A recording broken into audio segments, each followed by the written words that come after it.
June ne da etoso edu enkron afi 2025 and then so da nyame aye se yemfa movement in the morning jumedie emfa emremo baby a wotimenka e Ghana ha baby ano kai say live on Facebook, live on YouTube, a Movement TV on Facebook, Movement TV on YouTube. Okwa na wa like na wa share na odo comment enso atuo na fe yakenkan e di amount ene de ese me bo me homoden na me bie ahoma no na fe wonso watimi abamu ebi sanse party nsem bebre egu aponso Ghana nsem so egu aponso na mene edi ho enkomo na menka wano pay say yabai ensem a ebehwe bi eye the New Patriotic Party sabre ya party no enya date ababontin die na process no ahyase campaign no ahyase bosumi nsia ene ho 6 months a obi a opese odi MPP anim no obetimi abo a ho aye campaign na nyame ye wadom a watimi adi enkonim 6 months and so far edin a ye hu no Dr. Mahmoud Bawumia, Honorable Brian Champon, Dr. Oseye Waduchum, Honorable Kennedy Japan, any be cancer ya boama, be sisi comrade Japan, and all that. Who is who? Na, wofo say enipa ben na sabre ewumi NPP fo hia na wababe ye flag bearer na wetu Frank Adiama NPP a obetimi din kunumdi aba. In your estimation, in your thinking, in your view, why na wofo say the kind of enipesuo ben baby a NPP gina sisi ano enipesuo ben and our force party in here. And pay me no ebedi ho enkomo na yewi a me try say be bia homa no atum. Another question is say National Council meeting no emuaya ebaye no asia kiresen National Council for decision no asia kiresen is it bottom up and I say top down and I say edien what is it because me hu se nkrofo bebre kasa na ebinum cancer more fair na enimu na nguase so we deal with those issues so and on pay but before that my mefa dwudwam enfa ma na miwia na ya trust akwenum ye nchekra na de ye nchekra.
abusia enti yaba na Endra Honorable Haruna Idrisu, Minister in charge of education, oye Central Funshemu Endra.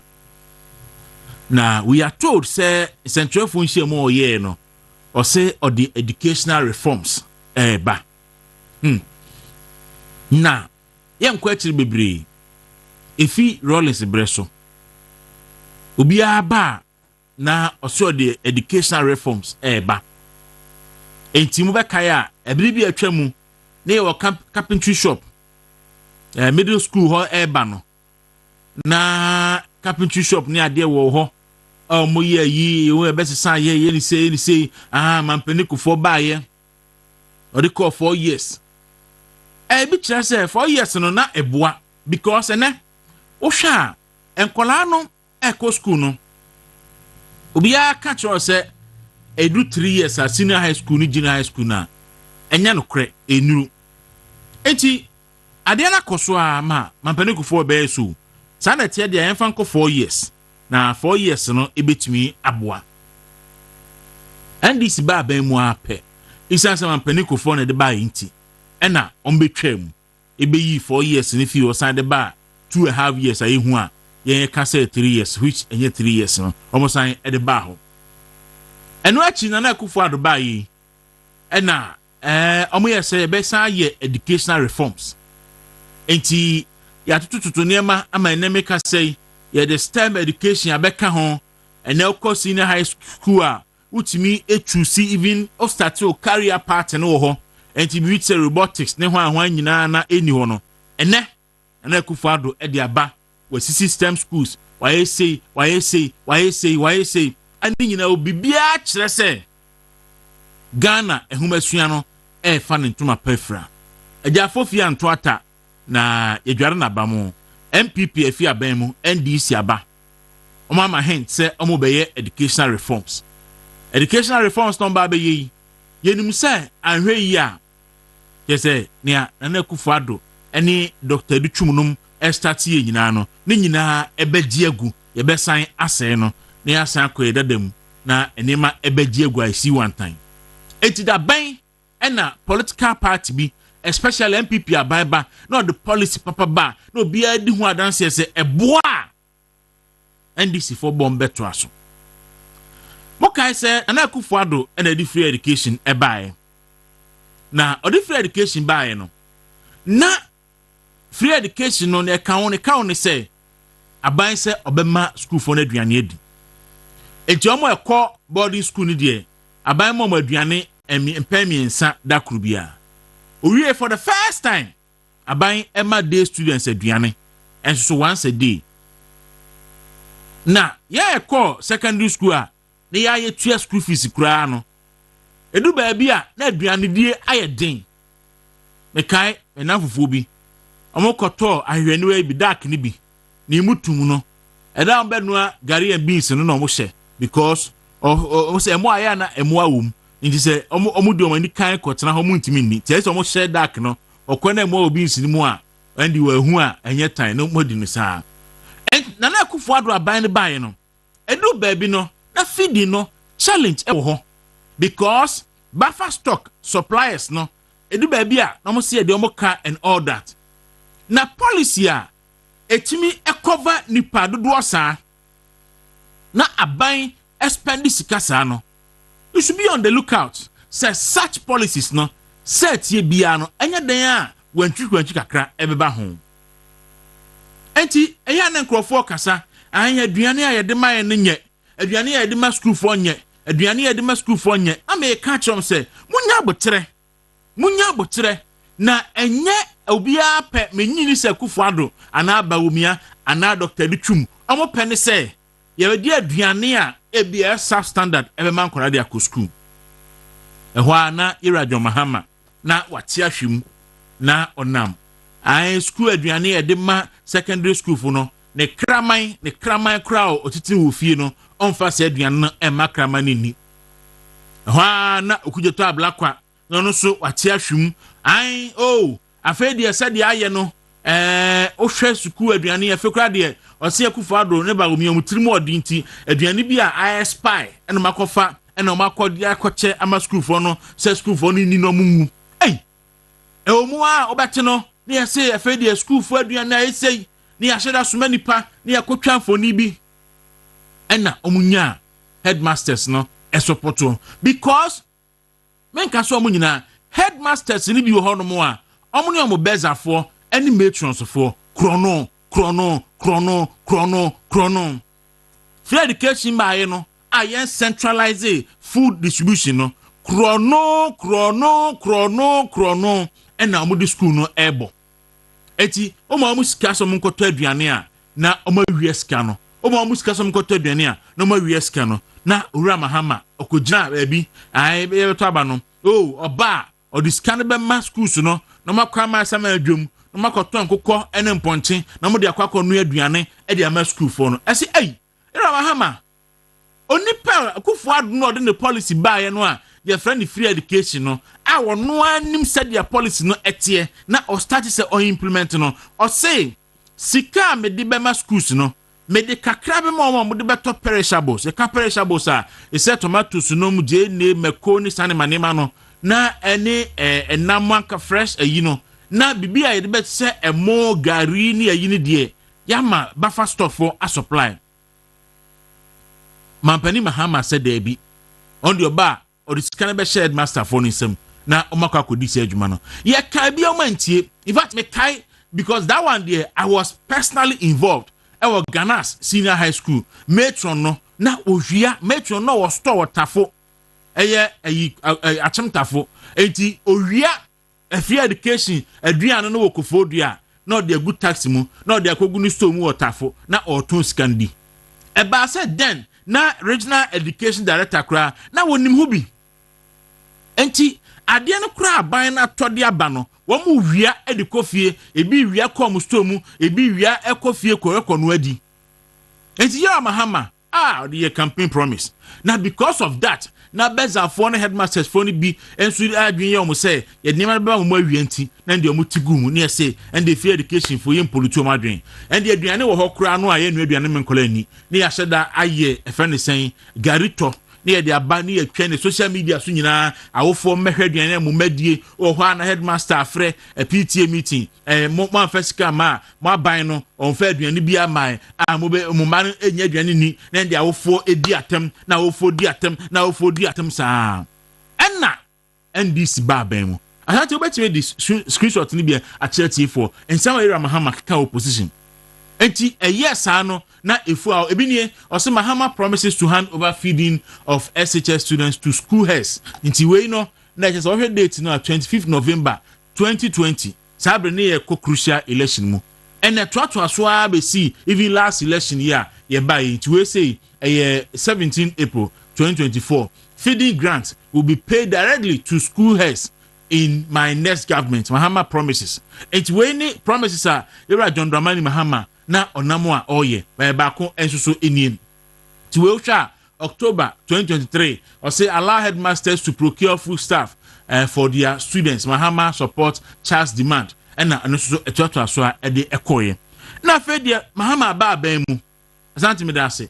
Na afedie Mahama political expedience nti or say or the aduane scan be my headmasters akwa kono aduane afey entra yera haruna idrisu a friend central funhie mu adan a omahu se aduane a yes headmasters no entoma nkola no omo nto aduane papa na aduane no enye nti afey de sa policy no a jo Mahama edibae no omo sign a reverse sa policy no na omako back to Akufo-Addo policy na orane se omaba fast stock for a supply inuane e wo various senior high schools nim and am say wahu ewiase ayetie se wo sum kontompo afidi a wo yi kasabre wo sum ani hafidi a wo beyi agya wadwo na se wo to kontompo ni so bedu abura e be fifi won nan ho ena de afede mo be ka kire Ghana for say mo sign the aduane no akwakoma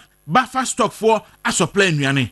Era John Dramani Mahama, what happens to sika wodi ma headmasters akwa masama adwum akoton kokɔ atom ponche na makwa no de ma school for. What happens to that promise? And now for say Akufo-Addo odi free education buy no. And penifo say no odi na the crime no unit teacher ma so aboa. Enti Akufo-Addo no odi free education buy no. Now for so onimu nyansa na.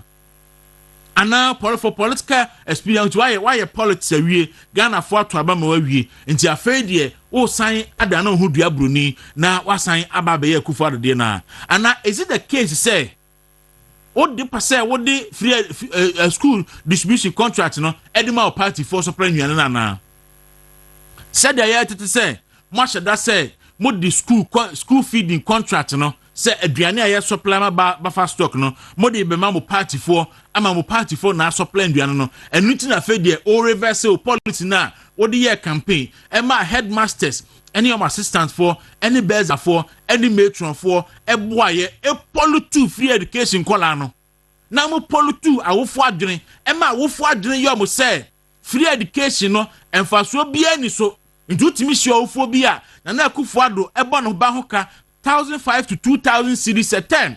Now she no say free we need free education and for so ben e wo so obisan sa dentia wa send the headmaster say on send 100 cedis imra ne fan support feeding e wo school because aduane a Akufo-Addo aban e de mo no aduane no enye ne ya di atemo a ya konkotie onabo Haruna na Idrisu enfamra na intie insamo no se rosi e de tudwa intie mercy a I wish to reverse the decision. Not I wish.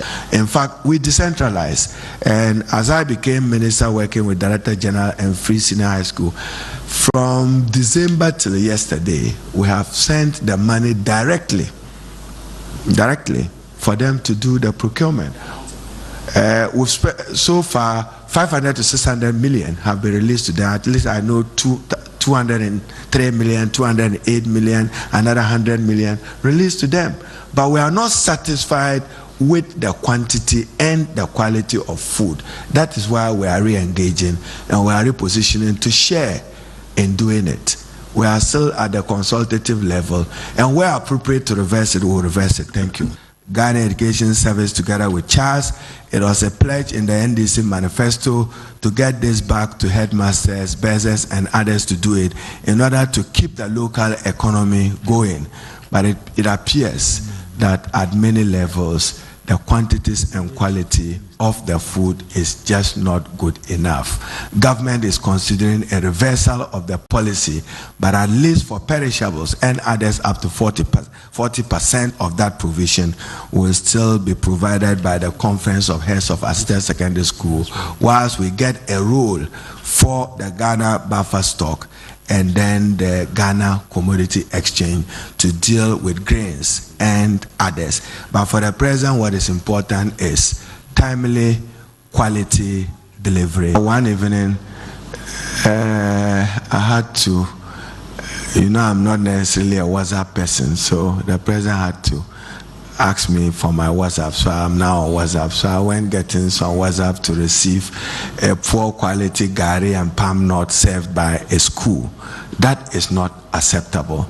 And in terms of quantities, I've even asked the internal auditor of the Ministry of Education to move around the country and give me an audit report. We are engaging with Charles so that we share it. They will do perishables, then buffer stock and commodity exchange can do the grains in the right quantities. So we are negotiating and discussing. Yo, ebusia, ochamionum kasa, osinana wasumwa, Ashanti medase. Enti weye Ghana Education Minister Haruna Idrisu, ebe kase, afedi sika na omode ma headmasters no se omumfa no aduane no aduane omotima nkola no esua aduane no enso so ensa nye papa enu nti no aban ayese or reverse back to Akufo-Addo era any policy or the ebuman no. Is it an admission say aban no failure na because a campaign promise. And people voted against the new patriotic party because of a campaign promise we. Any the propaganda that came with it. Any politua of wadring. Say Akufo-Addo abino and serving Canadian papa. Namjo Muhammad Oba Ediskano Abre headmaster for Aqua Masamedum Aton Kuko Aton Ponchi Edia Canadian Mancolano.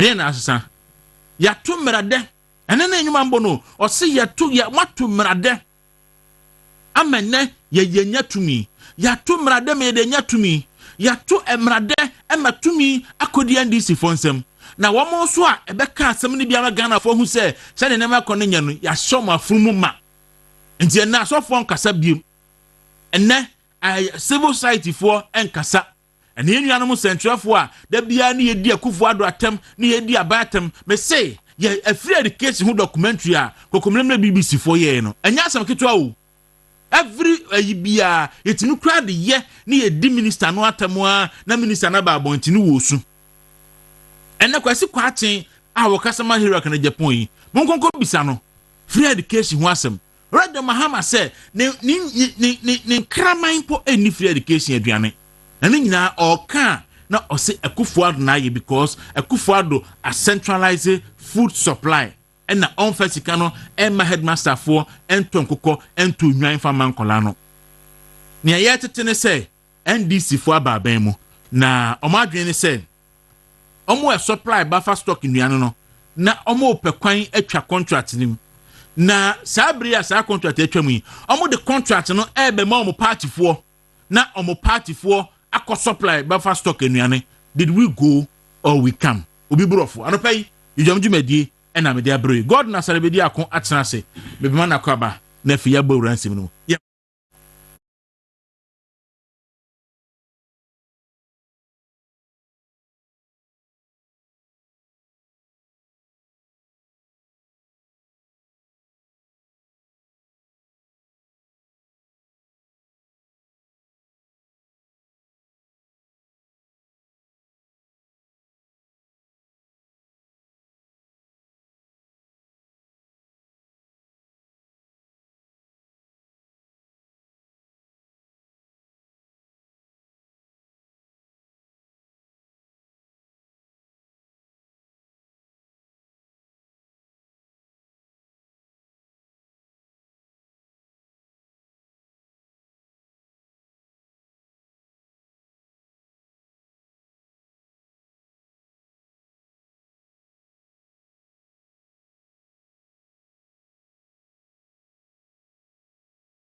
that's been a sword who said that's been a sword pa nyamwa who said that's been a sword pa hey that's bre we ohia ayi de ma wa no friend saying alumo that's bre ohia alumo football to la na we the woman of football to cry nyehwe nti we yan kan no pay wa sorry engineer 442 e de bia na obi wi a ode ayi line ba kwa won rich say obona no pa bona wi abona nwumra bosu a efa odo ale be sorry aba godo machi ye no menua na boko die nyame adom ahode ewo ho na enura nwumre no metete se bebre bi alopeso mati bia ma te se oh when the jazz mama okay wa what is when the beji okay also when you're out busana Dr. Bamia and then move for friend for yen in Kenya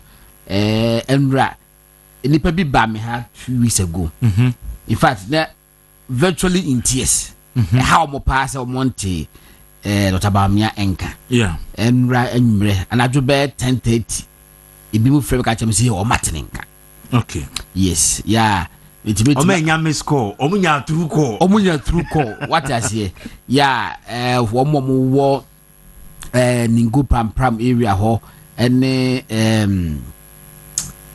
adan de bia na me refisa constituency ya bon katamanso fo aha ho fo so no yes o mateninka e say what dey ba enti mesre e training na fi na movie say enu so e dey an wo beti na what we say there to be intensified enti no obi enya abotre ya tete sa say enko start frefre meetings upon meetings they had when say be fresh or mode Dr. Bamia na meeting no nipa betten across the country Africa Kachemizu ball was Dr. Bamia si yinhia wo bekọ no na me Dr. Bamia nipa as we say no say ni senti no me ye dwama asomasi enti no o anu de akoso a in fact na dey ba kra ba ko ba so ka o tema tema sei obi isi na yen church mu sei esono obi a MPP as a party 2024 election na oka party no ho a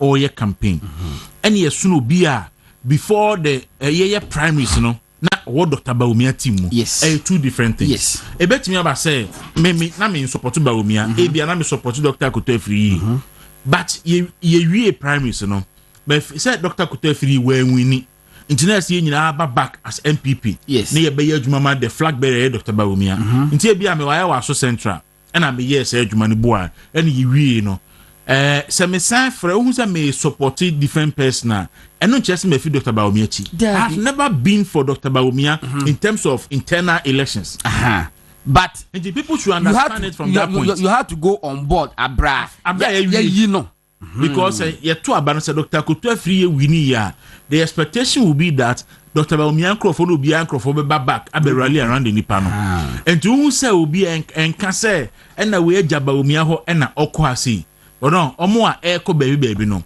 dodo na ye omo a na support you Alanche Martin yes na omo support other candidates yes na omo guso join some other camps obi wo ho no mo a bia Dr. Bawumia nya ne boni bia but personally when Dr. Bawumia bi op flag be renew ni ti so ba Dr. Bawumia Sakura ntino ohwa o se don Sakura flag bearer there me mpebiem ti no akodwane obi foforo so aja say enti obi awo adwene ode ko baby bibiri but the ultimate ayin ne say why any betimi aboa NPP so say agitumi so say the opportunity ne baba ma and there's a memete for abam ma obaje ho gina so kakra me bi ya che Accra bi maybe enti Kwaku and they say the doctor say ya waduchum Kwaku say me beka no ha first say doctor say ya waduchum be bosumi miensa ni okuhu na ekufuado ekoka kire ne say akonya ba obe contest okwadum nso otonema kwadum declaration point declaration point no otonema kwadum abeja ne hye no ba bosumi miensa me ka kire wo say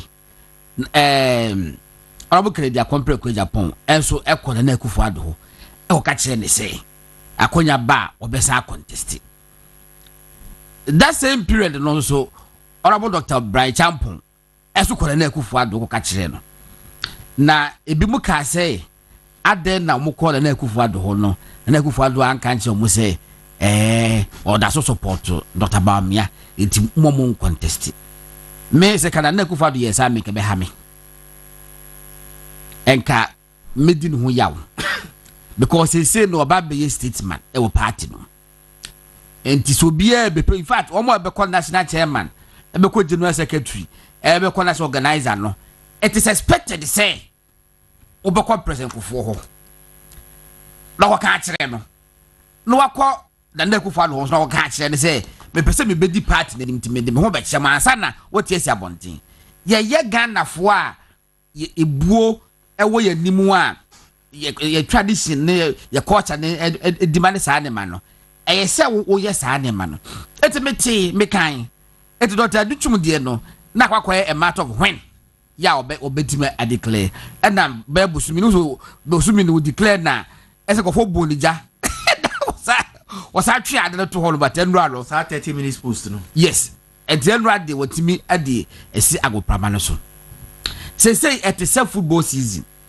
and na ye bi your political transfer season ye bi emma wo bi emfa ntimi say chenchenia na we de na me gidi say no support Dr. Bamia the chenchenia say so be say ko so support Dr. Bamia and as no bi wo say alwo kele Japan ho chenchenia ho ano be wo mesre say especially Dr. Bamia supporters obi a wonim no na woni nyina na mo Dr. Bamia nkofo sai to na mo ko busa ne say ujafo ebena sen aso made them that so support Dr. Bamia na wo so etesei ana ko ka me boa oh yes mom yenye double verification ebinimu a move on but omuntimi nka eworo ofere omo sinsemu ana mo sinsemu ana omo esen ye ma wase me no wo ho WhatsApp group so na say we say we move on to Dr. Branchampon. I have no problem with you. And one say we call chale me be say me support Dr. Branchampon. It me be say me koye adwuma man. Na we call Dr. Branchampon the WhatsApp group so say the be ya like minded people. Mun say mo kasi ya and one na mo de ma de eko. But enko share platform bi so. Na why you din enko for kasa no screenshot.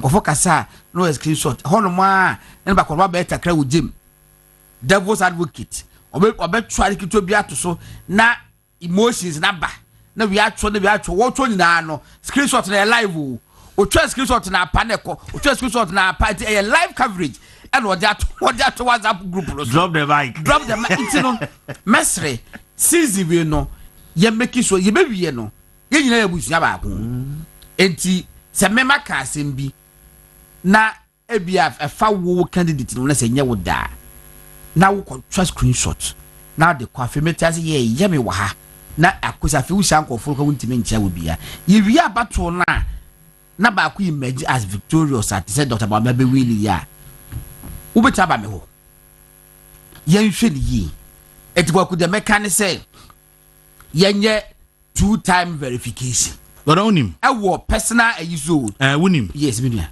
konkonsa. Me saa di ninti. Me ni kokonsa wa adwuma mu. Yo. Me ni kokonsa e wo ba bia me wo bia. Because konkonsa ni bia ni hono mo a owa nuonyam. Dabi. Na konkonsa ni bia ni hono mo so a yagini di. Hwe? Onipa na wo twa screenshot no de amano no. Onyi wuni da. Dabi onyi wuni. Na enya dia ono ebeye bi ni bibia akura eye you know ma nhum because say onim say o ha endra and na wo pump information in the bar na e kire ne say o kina say won ne so fall out na akọ say ya wo de beko o de ha de ensusu be ebeko enti sa na tie de a me kire me ma abakwasem bi obani bi tenase opeso to anase but of just like what the permission feels like almost yeah well apologies to but on opani bi transe oye nipa me ma share na me person be you how about 1 minute wo mabiem mo ya ha adwen come dey abominu okay last one say the threat no dey boy ya no come dey abominu na ka last obo one third one say pay out you go okay oko jegum ono ho oni papa oye pani oye obi anim no Ghana ha sei oye ade kase bi ma krobi na oye no na oni krom hofo nya asem nti okono na osai sa ade na nsa na oko na kokro foforo so na okoye ni ana esombo ma sa kru no esen ye oye wo no ani krom no nti baabi okoe no omo adwen ye omo se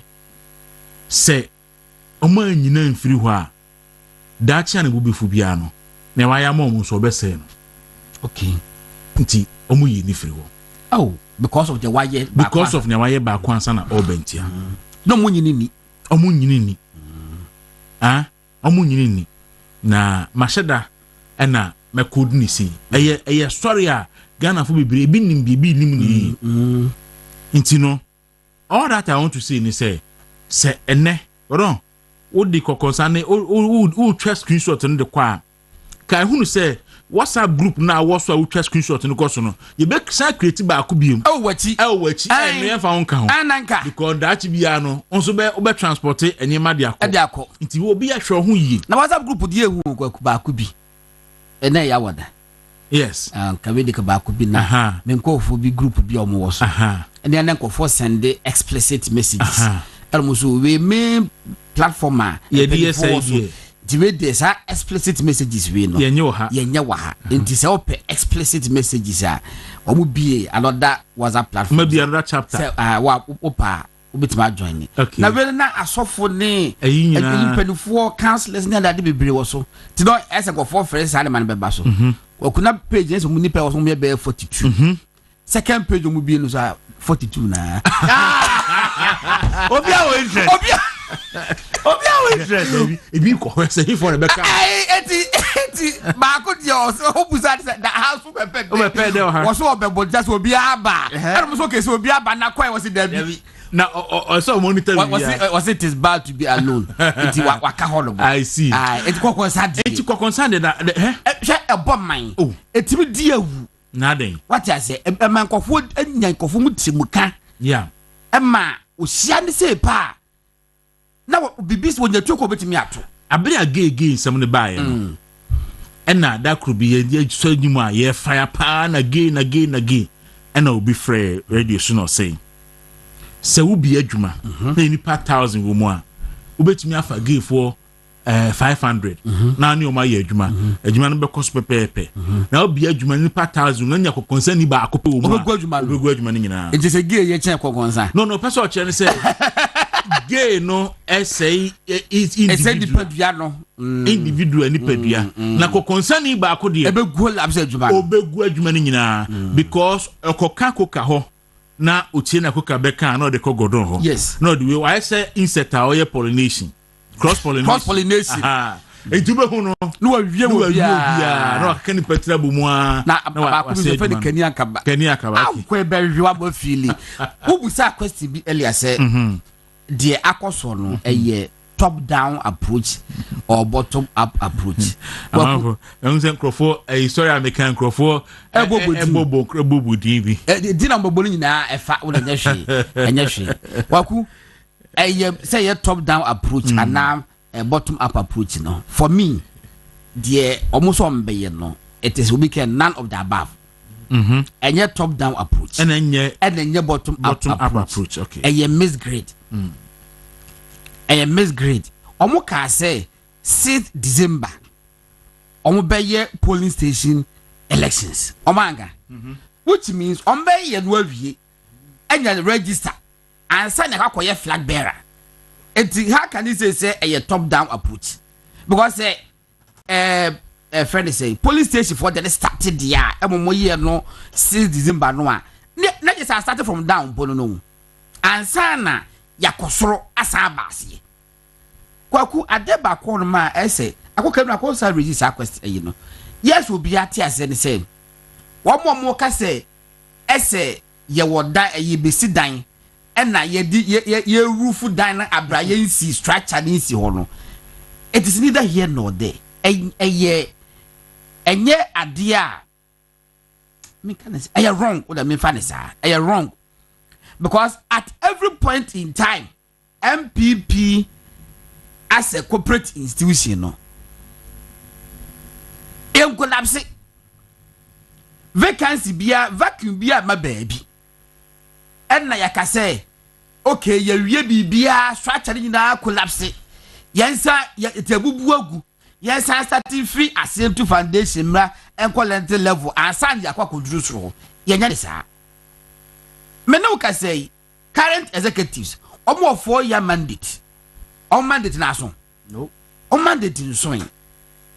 Regional executives will be the whole my party no the mandate no as I expire.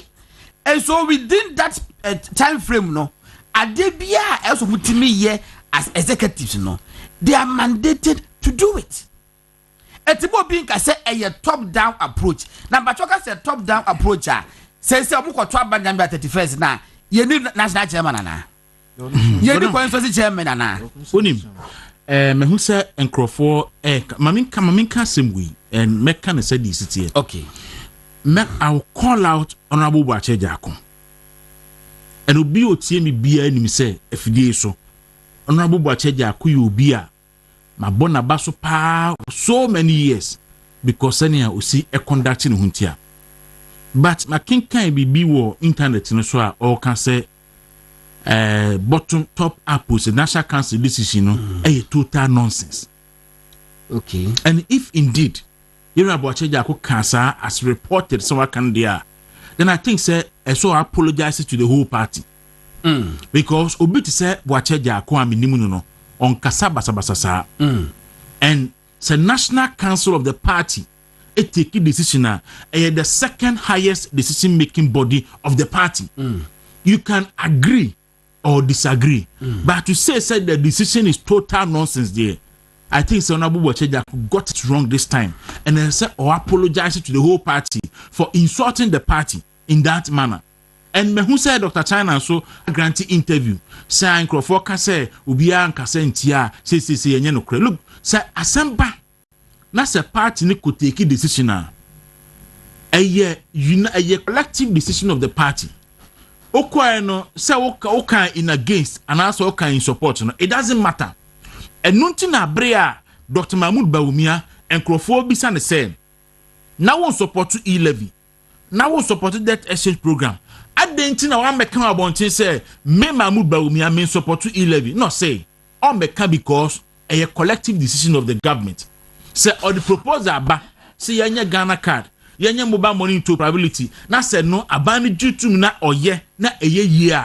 Na say yene de dia. Say or aban the e-levy ba. Na oka say emwa na say dodo na wa ban mu fo say ebeboa na egitum ni ye ya adentina eso no Mahmoud Bawumia oba abonti beka say manyi antum ene ye dia ba I have yes ade no yenya say oba bia enti once a national council ehia take decision that decision na ba abonti no o support the decision no one support the decision no a collective decision of the national council the second highest decision making body of the party. So nobody should go out. I have listened to Kwesi Kwarteng and I would say sir with this one Kwesi Kwarteng got it right. You see I had the fair to be Kwesi Kwarteng metie in interview or say Honorable Japan team no have no issue with national council decision no or say they will almost train details and at the details the proper details they will put out their a response or whatever,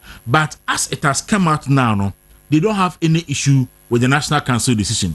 Now a collective decision of the party so be support. And I think sir sana ese penny be I think sir sana ese penny be and ye catch them be say aba ye to no 2023 no a primaries no no Dr. Bawumia ye mantam enipa bia say nwan engu dan mu ma no say unya 60% into mugu dan na oba be final pibia ka ho ana ka na Japan pacho 36% no nyan no enye nwan o and ya chiro magu dan bi mu and anya shares no wakoto anya bottle of water say and dey magu baabi and ya say mugu dan bi mu otwen no da bi no two elections are the same and now that process are ebe godon e dey na kire say numbers are Dr. Bawumia nya obesenya e dey na kire say numbers are can Japan nya no obesenya.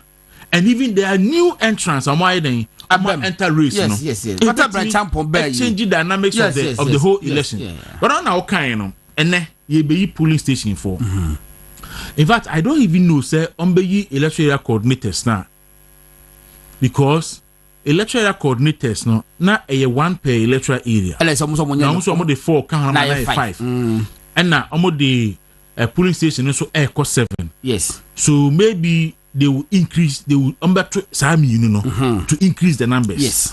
Normally former appointees and so abeka former party executives abeka normally MMDCs and all that so akon na man number na den akosoro kakra no but mama ko won say boecha jakon asem na oka you are gradually going to be part of this decision making body because so a former appointee yes inti sa akon I don't remember that wako that's why okay I don't know for a fact but I say check it won say and I make us say that window even gives you more opportunity inti se bibi wo ho a o troko say yamfa o proposal you still have the right to write to them to ask them reasons why o proposals no in fact you don't even have the right to write to them the right the council when I can send you who are right so better who trom omo pa no mo yiwa no and this but there is a collective decision say as a party aha ne yeko kona yeko no obi e wo dem ha agietum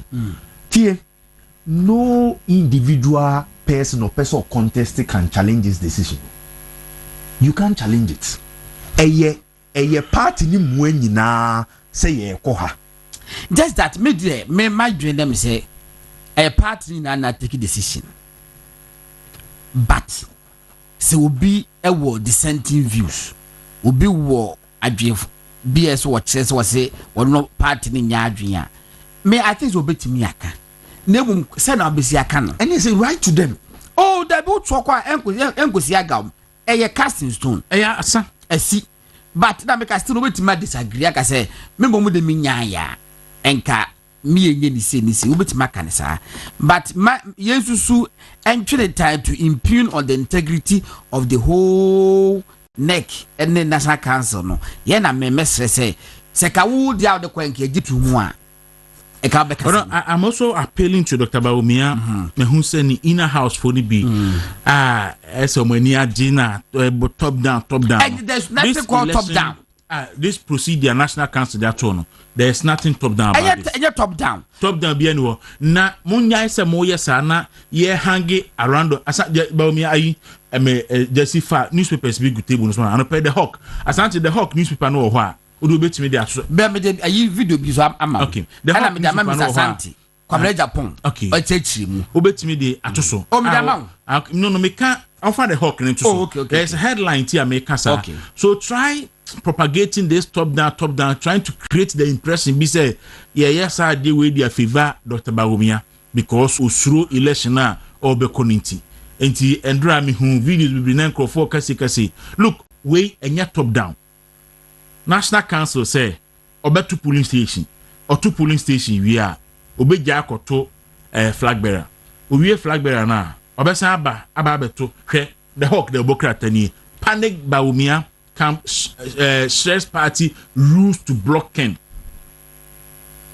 This is the kind of headlines here make us say the pro Bawumia people shouldn't go to town, painting the impression say the top down be ba and yet top down and the favor Bawumia and then other people know also shouldn't create the impression say this election is being organized to favor Dr. Mahmoud Bawumia. No, because you don't know who emerged as the polling station executive. Yes, you don't know who emerged. Dawuro. Yes, and I think say Adiwi Achimwa the only vacuum a party structure no say the flag bearer, leader of the party, and no pay. Any other position is well filled. Any other position is well filled. Even Chairman Kutin Hono. So will be a wajinamu. Yes. As act yes. Say nothing here to ye the deputies bemuno. So what idea we are ye queer who ye were in extraordinary times. And extraordinary times requires extraordinary things. And ya bibia a bridge gap na ebema ye to me akoye nim. Constitution say obeye sa normal way a we here 6 months. Oya calculation na them 6 months na. Yes. Plus 1 what you say. Yeah. So there any problem no. Ena Dawuro adiewe ye nya na nkofo nkasa. After 31st sa metu maka on sa no ma we nyina no ebede din ebede din ɛhɔ no na afi ye frɛ wo ne ye suspend wo ɛhɔ ne ye question wa because they say no akwaya to say pendulum one managing here ye beka say you are in this person who away afa debi yemma party no enye na dwuma me bo kodua abaso me bo impanimfoɔ no sɛ ɔmatumi akɔ saa meeting no enya nsonsansoɔ a enne ɔmo nenam a ɔmo kyerɛ mu baabi a atosia na baabi a ayɛ de ankrɔfoɔ nte aseɛ no ɔmo kyerɛ mu yɛn nye baako na party ni nyina baabi yɛgyina hwɛ why your research no one who said no man ko yie ma wa it has got nothing to do with what is going on. Yes. So ocean grounds na enye ma wa go and position yourself and make us how deal with prayer yem so would be about 40 now you are going to be the president to krom ha forget it because ye adie bia it comes with character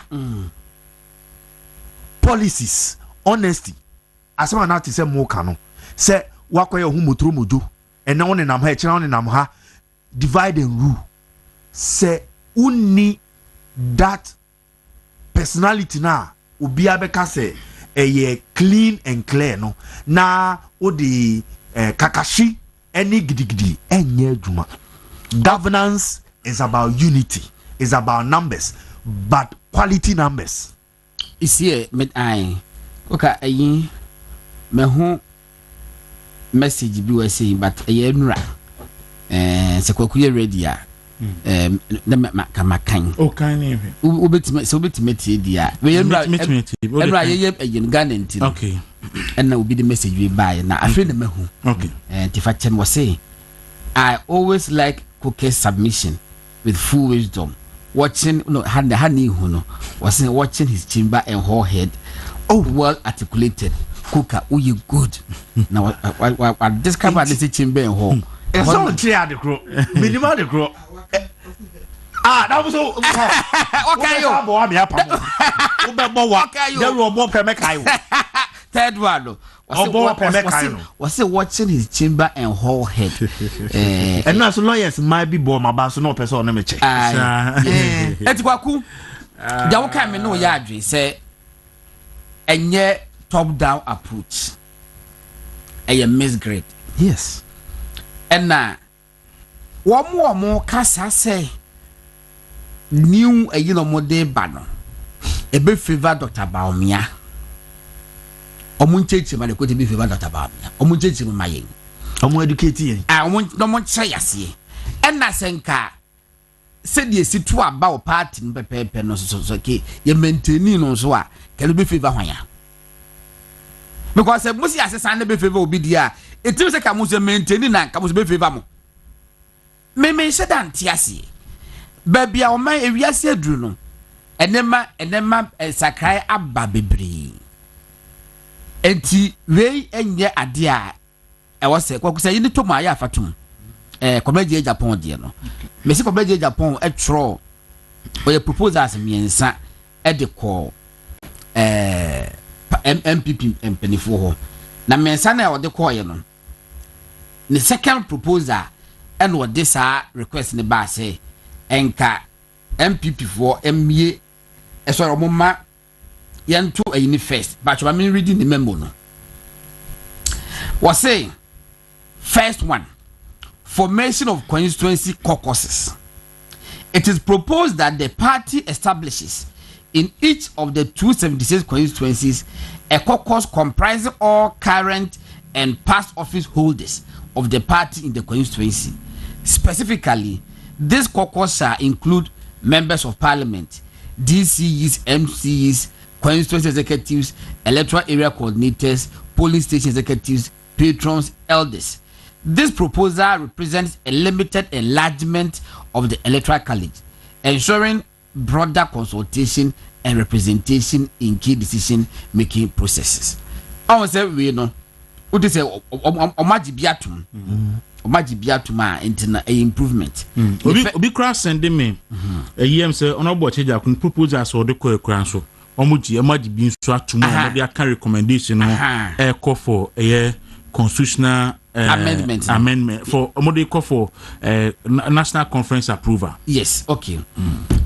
Number 2 was two order of presidential primaries to reduce tension associated with the numerous elections the party conducts ahead of the presidential candidate election. It is proposed that the presidential primaries be held first, following the amendment of the Electoral College.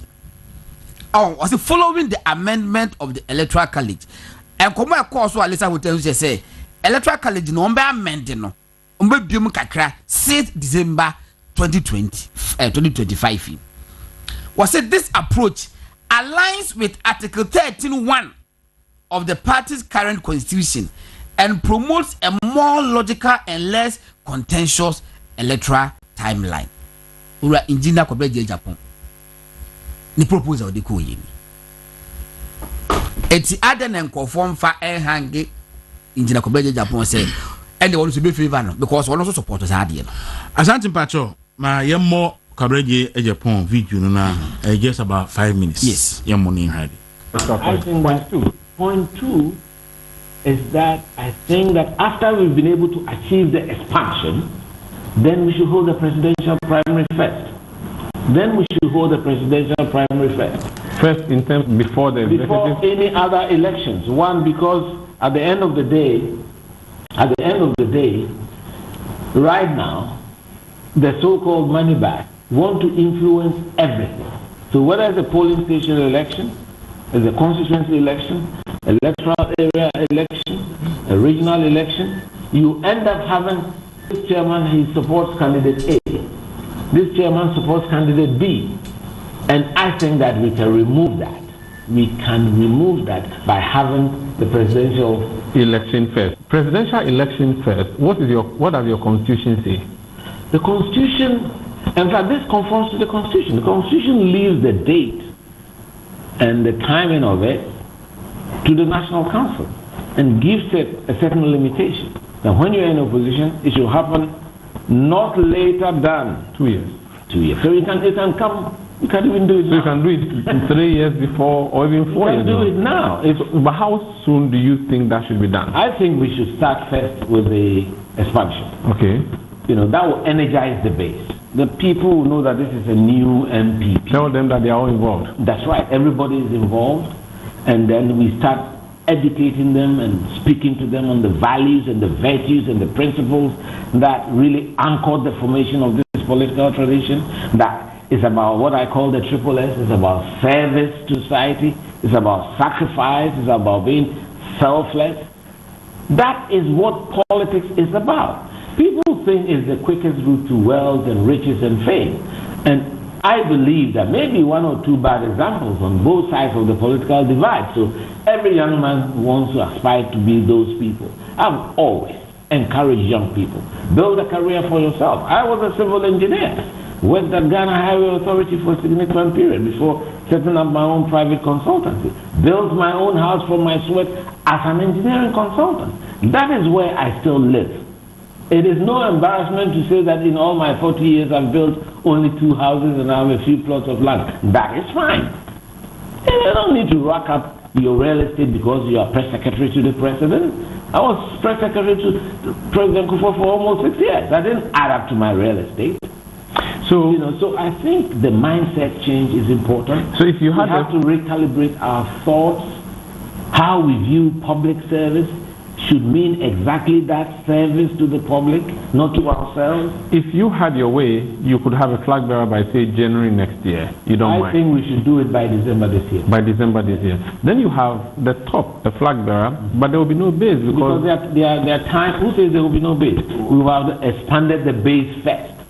That's why I said we need to build what I'm calling constituency caucuses. But if the point is that if you have the flag bearer, yes, then every candidate or we have executives in place, their mandate hasn't expired. But they are going into an election. It does not. They would have to then start aligning with that person. They don't. What is important is that once we elect a flag bearer, all patriotic members of in fact all members we evolve around. You have to. That's why I was a contestant to Belmia we were 10 of us. Yeah. Immediately I lost, and he won. I said, look, I'm going to do my best to support him. That is what a responsible party person should do if you are a Democrat and you believe in it, you know. But I'm a stickler for discipline. So, of course, we finished with one electoral cycle. And so that cycle is over.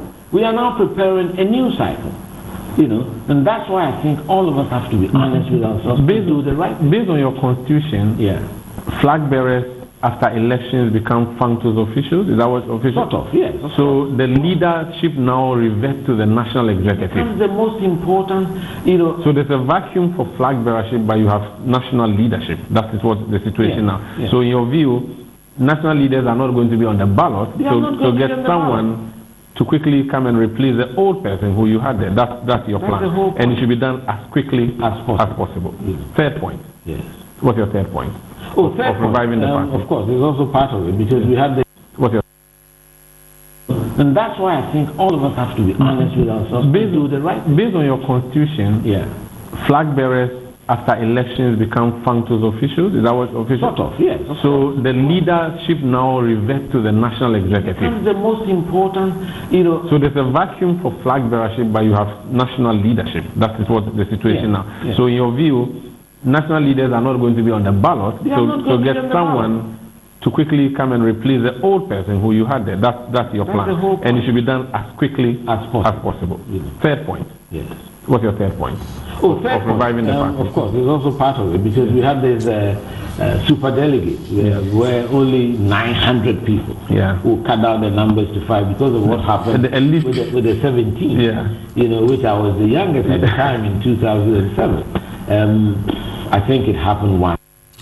All right, so where Ura Kwabena Japan. Go on. Kwaku. No, so saying. All right, into Ura Kwabena Japan, the working in and said, a bread to say party a year more yen. Now, Lumpu do Binya, and Kayan to a banner, latest December 2025. Was say, I was say, or more year electoral reforms be no more expanded electoral college in Accra. Okubat yes, I know Mokai. Yeah. Almost on best. You know, we say Secra, Sabo Chejako, I brought a campaign manager to President Kufano. Or propose no, so propose early Congress. And to not see anything. Was it the same thing? Let me say early Congress is different from early Congress, no? From say a better first presidential at the end of first. But it's no say a comoto no December January 31st 2026 no. Are they suggesting say Yanko to a Banko to National Fairness Yanko to police station and Kwanko to constituency and to regional and to national answer out to flag bearer nana. Omotamaso. Omotamaso. National chairman so a time so it is a mope early conference early presidential promise. It doesn't mean say it should affect obi mandate. Within mandate and I say to Sabano. It is about to January. Then just a national chairman, it will work 8 months and son will learn the time as no. Fancy, you need sinching. Medawaku. Mestre, not one and a bee. Means some comments can hear. Okay. Mestre say, will be our right to say, will be criticizing. This is be a partner between media baby. But my haunted national treasurer. Or person or more first state in my bonting say, we will supporting the woman and supporting Anna. Near the no bad to what end? Obi said the message was say, Parliament. You can't say the ABR, those who support you say, as you say, yes, and the Bena. Said we can do. If yes, the eyes have it. You know, you see Parliament at Jatu. Yanka say, Parliament is due to the Pennsylvania, I can know. Parliament na Jatu. In fact, at the point, even if committee cry, you can't say by majority decision. Yeah, Mubodi. And majority decision holds. Yeah, Mubodi. But unim. Opasa na be ya ho ajema ajema bidi akon asende me a certain me video no of a reminder say Grophobia can say Dr. Baumia Encrofo na asheda. E say Dr. Baumia na asheda akofa Honorable Brian Champon ene Honorable Dutwum. So mo me contest na omo fan say Honorable Kennedy Japan chance. na me hwɛ din me hwɛ video din na me hwɛ nipa okasa mi say ejino enipa ni bi den na ɛyɛ ɔmo no man so no ma be kasa ɛyɛ dam because ɛyɛ dam honorable Brian Champon ne caliber any doctor ya was say edutwum you say ɛyɛ otanyo but before we know how can you tell me say Dr. Baumia be ka kire Brian Champon say na ni unim nipa the same person na or kasa no na o sa contradict ne ho say ai na omo ba yen so omo ba no so kra no mo ebe ha Baumia I'm so how can you even do that I said damn no honorable Brian Champon ne caliber odina we Dr. ya was say edutwum said your city or digina we nti Jesus Baumia ne be ka kire ya was say edutwum say doctor Brabe contest in fan say Kennedy Japan chance. In fact, obi otimi kasa dwene say kabia no, eya na me hu say nipa na dwene. Wono, proposal e ka ho asemi. Dem me read this ya obo video. In fact, nipa o ma me atias face. Eye, injira ko beje Japan. Eche me tini baby so mo say Dr. Baumia na ma odra injira ko beje Japan. E de sa de ekwa yi. Et me busa kwa Japan. I was about what from this. Ono mu na nkasa no obe contest. Kwa Japan no nkasa no. Obe contest Dr. Baumia. Obe contest so wono so pade na edi. Eti obe that na hwa mu obi. Unless you don't win kwa Japan. Unless you don't know him. So better manipulate the say. Shrade now on ferimpo. Aden na. Sa wona wo mu ho na bia no pa no obi asende o. Once the data be say fakwa church for name you think say obia no eye obia better manipulate obia saade a enam nya menua mepacho wo ha wo ho kakra munya saade ma ne ye munya sansa keka no na wo mo so mo contesting obia abobra in his right for now his right because oba bia nya man makase his or her own right obia abobra in his right sha abodam sem bia epie ye 5 days ago say kofo pedifo bi akotwetwe sika ama 16 regional chairman no and secretaries organizers constituency chairman abodam say bear say my regional chairman bia 50,000 and my constituency chairman bia 10,000 Kwaku ade we wo ho because yet ebrebi so be say yes one step down near man $800 million yes $800 million Sikani almost about Sikani ejiwo World Bank IMF no omo 600,000 bosumi 2016 so 2015 do mama call IMF no aye de ayitun embargo to the so ntimi mfa adwuma mu ntimi nyi so unum ska akon de ma no $914 million yes and ye chenu in 3 years the whole state I said your mama me am fan crop for adwuma mu nyina no na IMF but your 901 billion there be $914 million and I can you say friend say Jomahama IMF e de ma ye de ko yi ye ma 3 billion akufa ekosiki said okay bi abosome na abosome nsia asa na 300 million aba 400 million aba eno kura no this year suma ayi akratifo ben obuni nkola bi o ma fo bi no say e no money Ghana akratifo atnase as o ma bankola bi ndi be finance ministry books omo beba na nko penifo ho po gidi penifo ho po omo ko tadwo mu kwasi ada no pa on be hwe nkrata mu a because enkwara bi 24-year-old boys bi eba now you are just so be say o see one selfie ne man $800 million oh Minister na hometo bacho. Naturally. I was say how you want to me radio 95.9 movement television. So yeah, come say yeah wo kokomlemle e wo enkran. Yeah ni Newtown. You Newtown circle kwantim pon so. And pay fa oni ma wutu nyina bra na emo hu Dawuro fama. O ye so for na baby akanya me say ha na kan krofobiti. So wo baby na pese emo hu Dawuro ha na obo hu Dawuro krofobeti. Freya no pay na ye ni unya adwuma. 0509 301-401 and 059-2589-720 and 024-637-5134 Only a din koma, a bit me a boa na a man for so at unka a ye na unsu a jumano et me et to empon. Yawo, and yama who do be bria, yede ebe brewan pay bat. Shannon mammy said, Tabia Heba Mr. For at the Tabia Heba Center, the Tabia Heba Mr. Biggerman, Supato, Wedie, a yadra, malaria and tea, and yadaba. Want me free Ghana habibini, malaria, a new mujem, ubia or parasite nibu on mujem. A yanchi want to one also yoga, where they better. And tea Tabia dear, ubia here be a 100% heba, unye bia a bow, when no matter. Honamayo mbrenyinano immune system no ay very weak tabia na bebuana wetimi atiapo afi be ma de odi ne tabia takum e portable e be call hodum e be call bag mu se opese woni wo yiri hia obon paparupa na efe no kofieko it's a simple cry a tabia takum 100% organic male vitality the cinnamon, the turmeric honey, the flaxseed, black pepper, ginseng, and the ginger, and the aye. Tibeme bia wa holding ejina tabia takum so. A new side effect bia no pay for sana mbesi na kotu bikotom 0243 68 68 61 and as 0245 74 92 06 na oniomo enkasa. When it je ho say obenya dan wo spintes atena spintes ho e kama pa spintes where kama we the clagon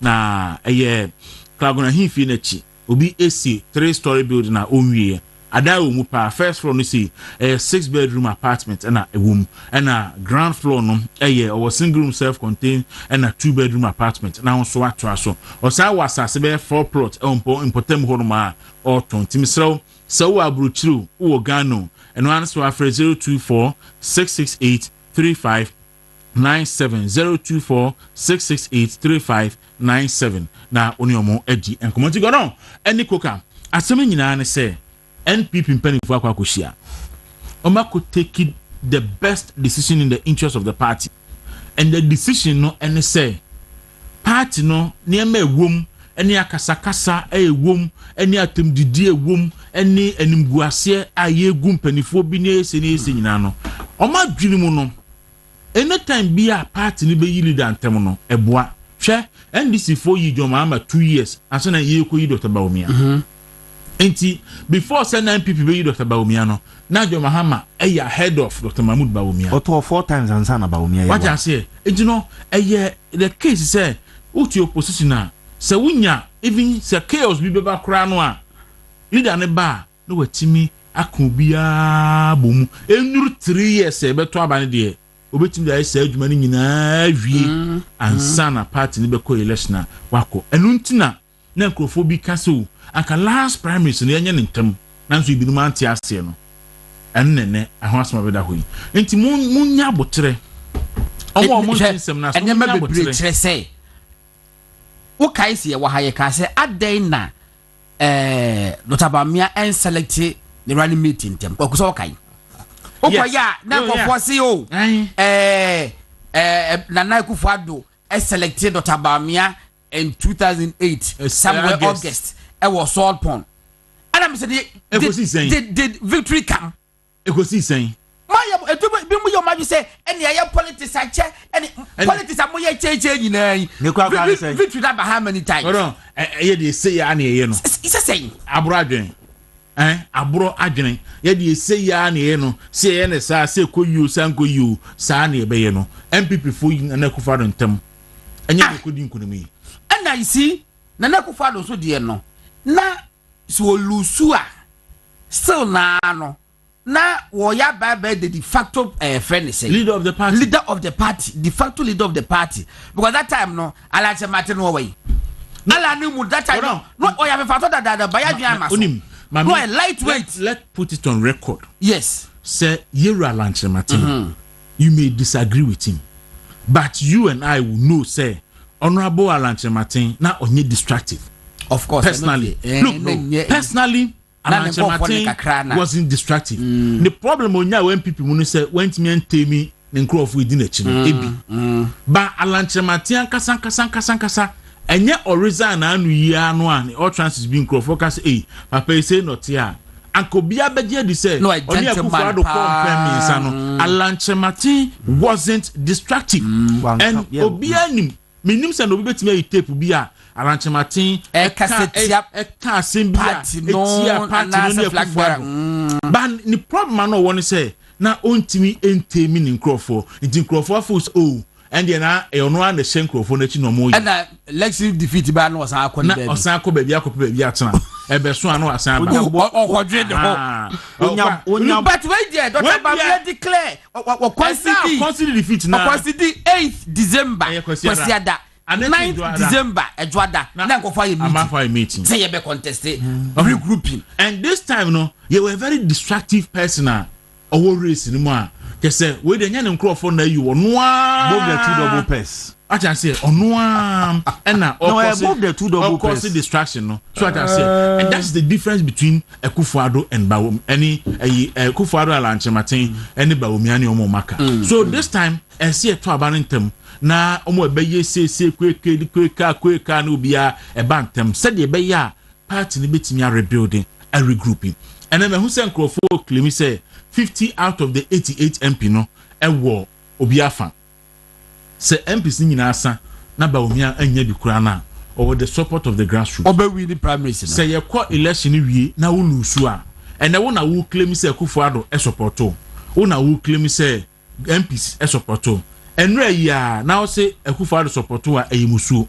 enra ya wo say MPs e support o a eyimusu enti kwa so mu luso mo primaries ebo parliament nkrofo bi kura de o mu luso mo primaries but one luso primaries so I say ko luso general election enti say enne de yahu say afa de Akufo-Addo support nkrofo a eye MP support nkrofo a eye no enya hwe na mom wo ye say nyina wie na wo luso a emeka so obi atintim obi ansa wo luso so de mu be luso because Dr. Bawumia ebedi nkunim enti Dr. Bawumia di nkunim wi a hwe na wa mesu na wa meka say obi atintim obi nsa ena obi age position di ama obi ensi e kana nkrofo nyanti ase sabri ansa na yakọ ena anu ya former appointee of Nana Addo Akufo-Addo former appointee o man two different appointments baako as CEO ena baako so as minister so also support obi o se wode ne dan omo fanye kan o se na dan na we isiligon mu baako sa no kan no ene wo nya na be na dan na e wo isiligon no emu baako wow o ene wa yard enti no ya okutu akutu ni right so ya wode na dan off na dan na wo isiligon mu baako yi baako e dia ma se wo mo fanye campaign no what does it mean I have nothing wrong with it but imagine say former appointee bi of Nana Akufo-Addo eso aka so no so yini dan si ha enti no na Dr. Bawumia fa me ya ko betin se ka flood beba it say ka earthquake beba ka tupa ya na e wo Israel no ke ba beto ha e compare die ti ya ba ha ama say Obama poku ase say wono so wo rent 2 bedroom apartment bi e wo e so be ma wo poku ase to so de Dr. Bawumia na Bawumia ye bobo Obama poku ase na sremo Bawumia team no verification and here pa. Oh, of course. We should do check because the serpents are in. But a coca. Yeah. You see, Abroso by next month, no. Baby will be clear. Don't worry. Yes. Na Abroso by next month, no. Baby will be no. How about that? Me the oh baby, you won't even go where you see. And I've got no kind, no. Yeah, back. But this nipa way philosophy and our failure koho. But any contest of ideas, no insults.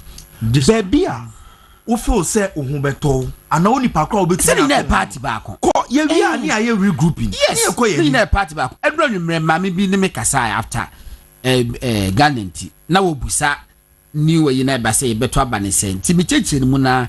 We was and say we never bow a man to kwana wase no yes one quite na yiba say it is a flag bearer ni eba ya wo se minti no obi nya adwuma minti no obi nya adwuma no wo muti no obi nya adwuma and wo go contest kwa so ko pe no ko pe so chairman because there's a flag bearer ya wuti ka say wo mpe da ko propose aye and sometimes say so beba you can say chairman sabun so propose no the buy na kan we dey me say ye to abayi flag bearer ni wi na kwonwa appoint national executive no be adwuma e wo so akada e should be an by o say we elect flag bearer ni wi a flag bearer no enye appointment of National Executive Committee members are or person no be adwuma prosecuting. See, there's wisdom in that.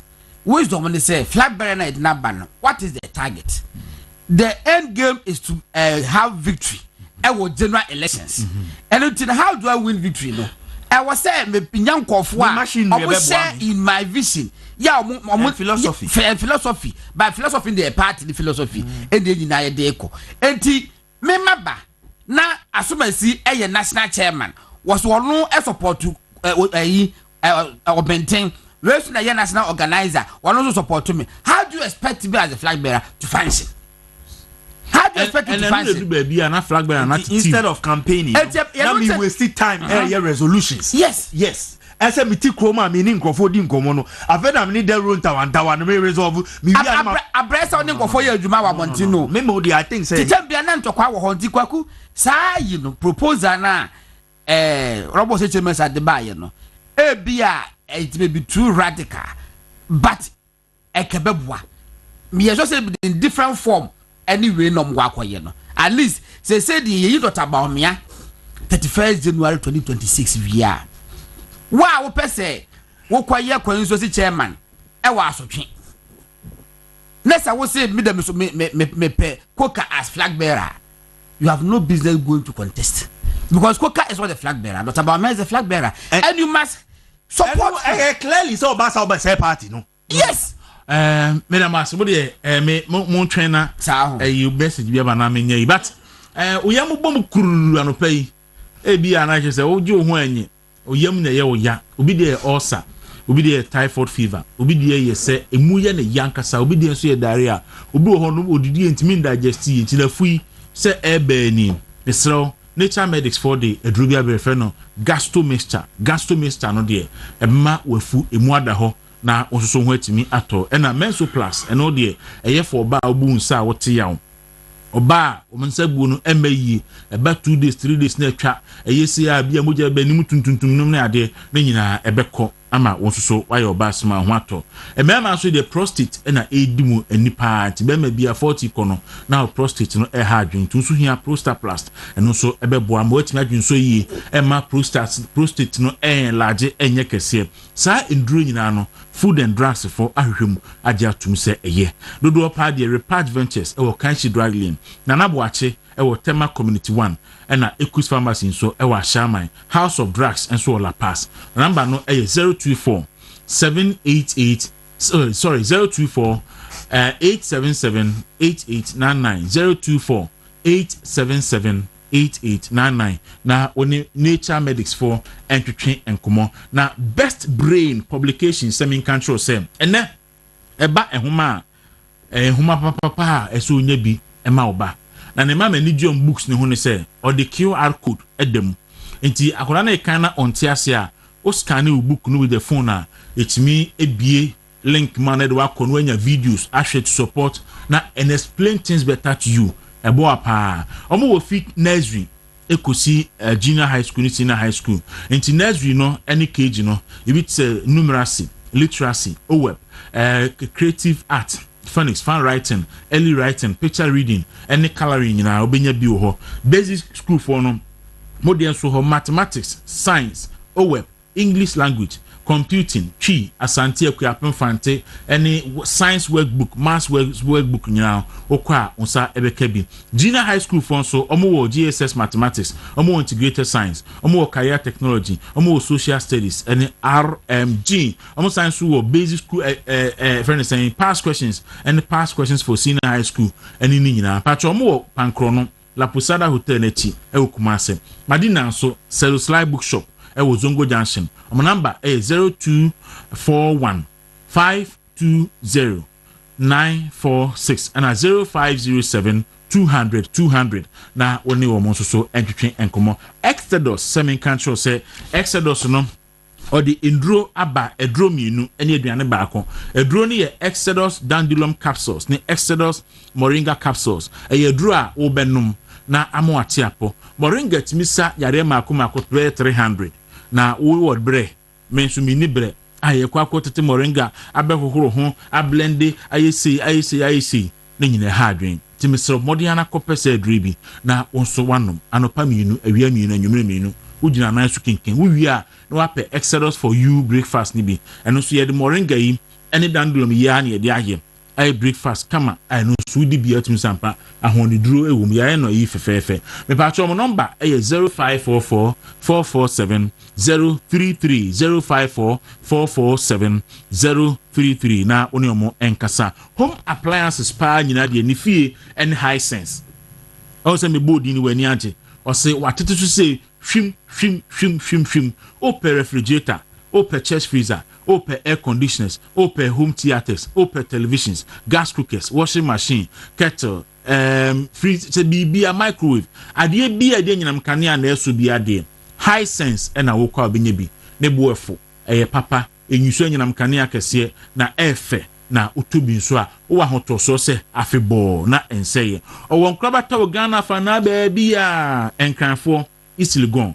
Kisiman Achimota Accra Mall any friend say West Hills Mall Tema Committee 1 okoko fodia okohoho ekokumase edum okọ baby tse takra de takwa oboase any who baby a mo aso ho omo number eye 0302 550000 0302 550000 high sense or say who entikope bi na onso aboa Gidifred clothing ena mi wie ya pa me ko ho ena Gidifred clothing mi wie ya me ko ho because memory da me ko ayi enti mi ko yi yese me ko tusu ba ko na memory da me dia ko ayi enti won so to say me a ade ba ko ayi wo wiase no tailor fo ebedi wani odu atade akoma tailor ni na obedi wani na oti anye yi agodon eda o program na so no odibiri kare beba no odo na beshim na try online kum ebo na wo tie na na cho na fe akoyo how Gidifred there o se bra wa pimpam different styles different colors e de gu ono mo a wa oba be yibi na wato nti me ewie ya me ko dibi na Thursday Friday Saturday me ko yi na me de akọ nti won so program bi akọ bi akọ wedding okọ party akọ a obenya bi kama de wow material so a ana wo kala bi a pa okwache no betimi aboa mesro mo number 0500 392562 ana say 05924018160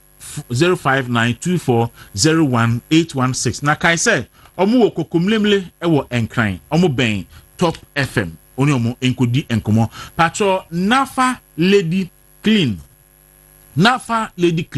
eye dura oti clean na pe oti lady na oti clean na no ehu ba bia yekọ yenu anamo ma na decision ho to to bi koma okunu na onfa ensi to bi koma ayere no onfa ensi no fefefe eyi enkabone insufi bi gugugu no mo ne ade nyina ya siesia infio ne hwae kama na wa akọ a osu ani beje ti oba bia de Wadanfo ene Nafa Lady Clean bebo apa me pacho be bia cosmetic shop ni pharmacy bia na also pe Nafa Lady Clean pacho okọ be bi ti se Nick Royal Pharmacy ewo Kwashiman traffic light on ma ewo dokọ kwan no so a obenya bi ene fi pharmacy ni heba shop bia ben obia number say 0531156556 and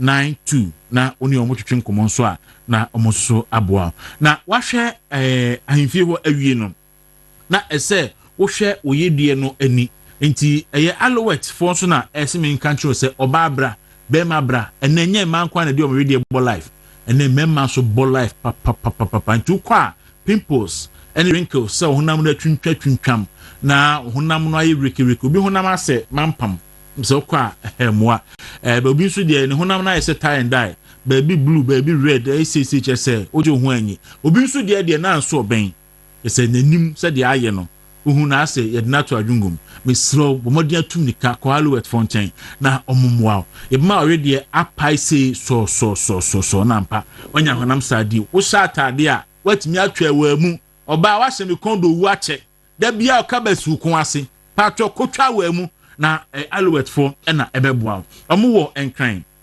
Osu police station echi Pantan hospital kwan so Achampon East Legon so ena Kumasi so omo ben eye pat omo pata so omo ben Shell filling station omo numbers 0277580559 and 0548539339 091 oni omudi nkomo so a omo so ebeboa fefefe afa tie na senen so say Institute of Expert Travel and Tour omo se yen kan kire se obetu kwa akwa abruchiri se wokoye adwuma se wokotena ho se woko for tourism se woko for meetings omo na ede woko no mo de waba o visa ayi nkrata aka ho a de beko accommodation baby abeda okompo aka obetenam ni tira obetenam nyina ombaye nhye nyina kama ediama mo so ampese mokoye adwuma no ebi a wo ye opese okoye adwuma as laborer nurse midwife lab technician and construction bibia oil and gas ni nyina mo de mo beko oso ade nkrofo okọ Canada akoye adwuma kusua de visit Turkey beko akoye adwuma kusua de visit ode nkrofo okọ Dubai ode nkrofo okọ Portugal ode nkrofo okọ Germany Albania Georgia Slovakia Serbia baby to say UK US any baby to say Australia ho nyina or slaughter or the nkrofo from one to pay 0549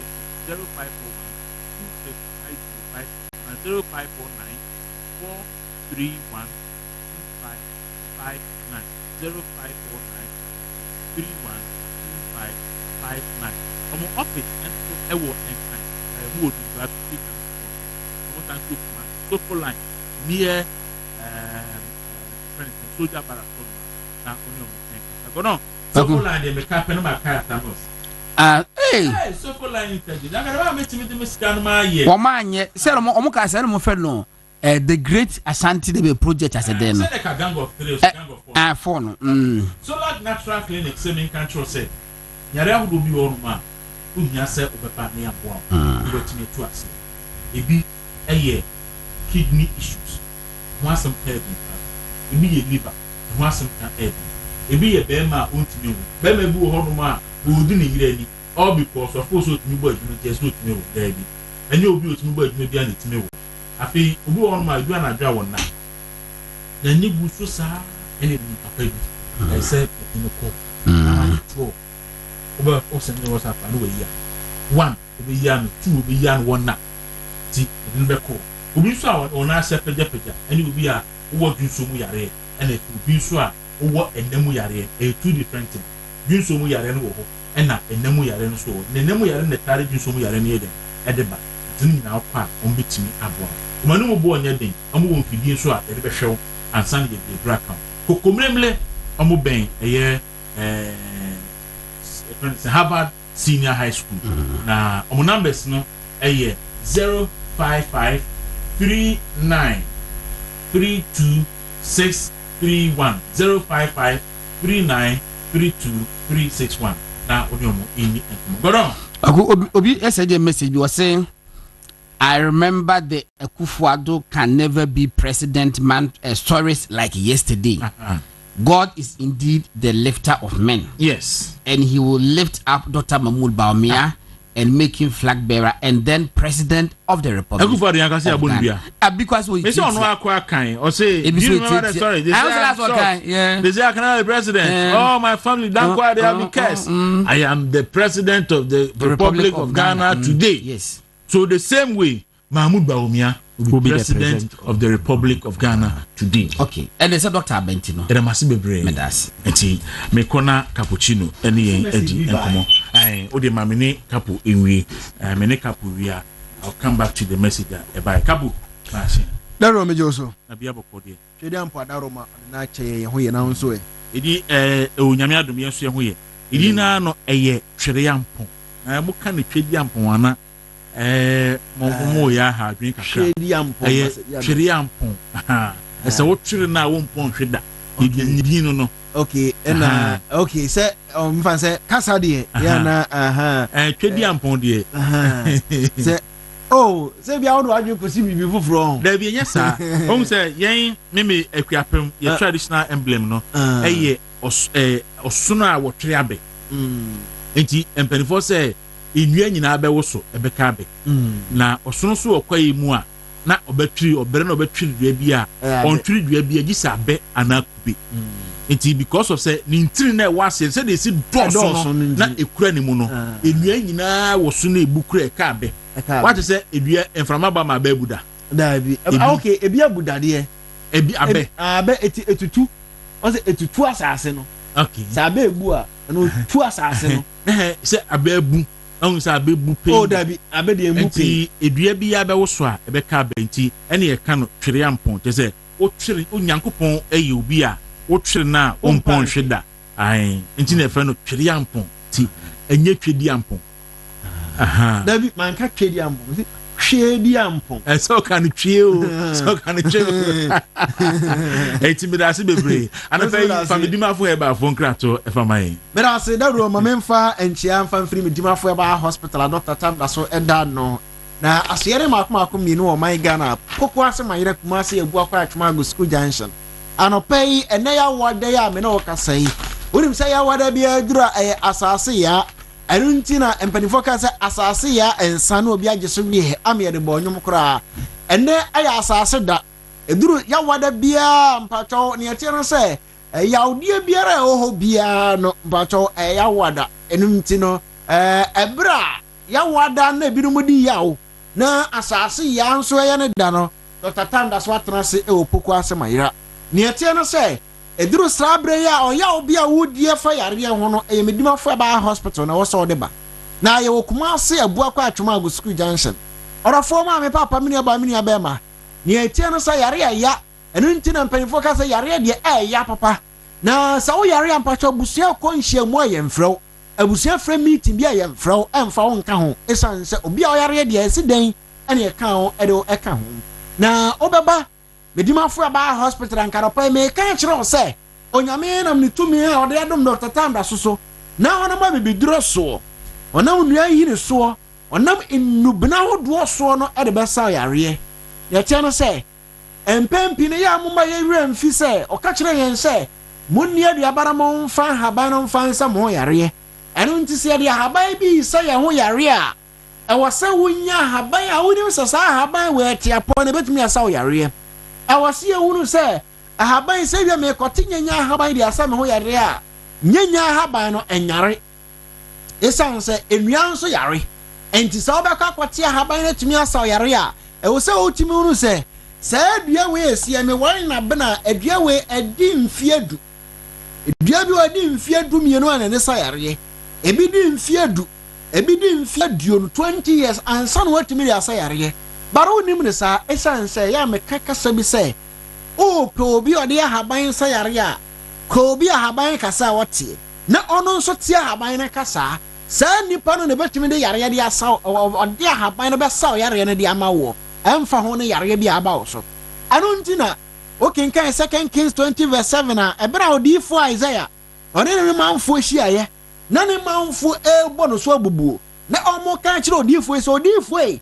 enkosi da bani ho beto san sɛ ye nyina ye wu ebi mo nya HIV ebi mo nso anya yare bɔne empompa bobo binom saa asiatika ebi mo na mmuro mo twe wo mo obi kura de ɔnan si wana na nansi atatai afi obi akoma ɛbɔ ne periperi odifo ye incident ne ho atoye na odifo ne san sɛ na odifo ne te haban kasa na onim haban ahodo owura mu a ɔde bɛsa ne manfo yare enti no 2 Kings 20:7 no owura akwayem na ɔba no okuta numbra ne habanma ahodo na ɔde bɛsa ne manfo nyina yare na mama awura mfi so sɛ trasa na ka kyerɛ yɛn sɛ yɛni aduaba ne mfa haban ne mfa nse ho yare enti obi tena sɛ ka kyerɛ sɛ memempa bibiduro wonum abibiduro sɛ o kidnap pacho no kura bi anim enne obi a ɔbɛka saa asɛm ne bia no awo sɛ woyɛ doctor sɛ woyɛ wɔyɛ ori sɛ woyɛ professor mpacho o researcher ana sɛ wo tester ahodo wayɛ kyerɛ sɛ bibiduro sɛ kidnap pacho fabra na me magyatum ewiase nyina wagyatum sɛ deɛ ɔka na yɛ no kore me wa cha wɔn ne ka kyerɛ sɛ yɛ do to orthodox medicine so na sɛ wo pressure wo bɛnum aduro na ebeduru ba bi no ho bɛtɔ but obi wo an kan kyerɛ me saa pressure duro yɛ do to so ampacha wo bɛnum kosi sɛ bi otwa di ampɔ kwa me bɛfrɛ wo awɔ nsie do ɛno ɛyɛ orthodox aduro no but ampacha sɛ wo ba me dimafo yɛ ba hospital wo ba Dr. Tamda so nkyɛn na yɛ ma pressure duro ampacha wo bɛnum pressure duro ko duro ba bi no num biem esan sɛ pressure no aba fam ne kyɛn sɛ doctor wa ante akoma na mfa mfiri ni padua no mu na mu amane gia ma na aba fam ma na ba bɛyɛ normal ɛyɛ bibiduro na ɔde yɛ ɛno nti so me ka kyerɛ sɛ dede nkruma ɛyɛ ahaban a pato esanyarwa bese 10 pato onyini bari o yare bia ne ade a ode befra sha be ma se osimisisi na adede nkuruma ni yire ne kura ya aduro ade ba akopɛ na ade betum na ade asa ya aduro tatahwe pa wo satwa so miensa no ano no bramedi mafo ya ba hospital yo pokwa asema ira kuma se ebu akwa atwema ago school junction ena me no kasa doctor tena se opokwa asema ira de ntia ame kasa bra ne se me kiro se kwate adede nkuruma koto ni hini na wokɔ wan study edua no na wa hunu se dua we ayaresa wom ana se dua we etiapa metumi dia sa me ho yare ampacho obesa nenso enye yie wo ba me dimafo ya ba hospital enua no yakwa yenim ne enkwa wom yenim ne pacho haudia ebetimi asaw yare yenim ne yare nim anu nti yare be ma ho oto na emre wa kra ndo mba me dimafo ya ba hospital mo se mama me wachi a wo betene ni bi na sa wachi a wo betene pacho obi wo ha o se ono odo patra yo mo omudo toast tomatoes ne cabbage ne sa mi oma no onso obo no o kunturu all the time nti se ni para do afuo no be se 10-15 years ampacho afi wona nche ontimi ntiri ne mu bra me mafo ya ba hospital edu afran sa wachi a wo betene ya mo atene wo be straight eshan ahaban ani dubra doctor de amount obi o se da bi me na nche kakra bia no ma bra na makoma bom pepe mpacho fa bra me mafo ya ba hospital.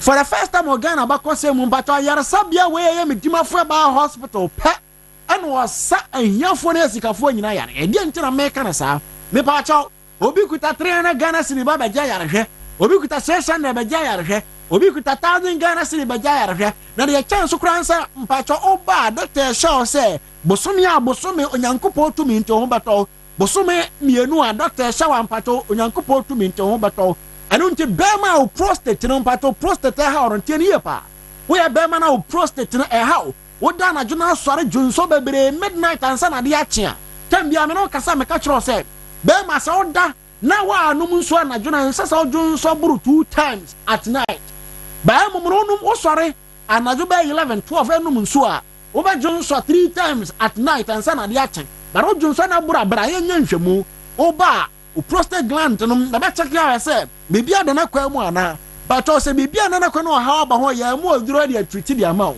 eshan nhwemu adanadi from US nhwemu adanadi say be ma bia from 30 years and above no but we at risk say prostate no e be enlarge anu ntin from 30 uda wanya hwekra from 35 start to say o be prevention o be no enduro no bi prostate enduro ahodo no bi ana sempo no oya bema ade afran se tomato se ade aye kama pa enu nti empo so achikosua na wudi na wudi no e so twetwa bi de ka ho na wudi na boa wo o blend with carrot no so ya ade aboa wo no ma aboa wo ni padua na pa barbara mi de ma fra ba hospital yenya nhwemu yen cheke wo yema de wo sa ene obra boa ne o liver sa ne o ma nyina yen cheke mfa ma o ha obi o ho ampa to mi de ma fra ba hospital ye de haban ndro de ma o e de atutu ama na tu ase de ama o mentena sem nyese ena minisika na minisika me pa chaw me ma fu ba hospital nyo sika nti na oba ye na sade be ya ayara sapa pa be koso nti na doctor ba ye ena me no kasa wa transfer poku asema yira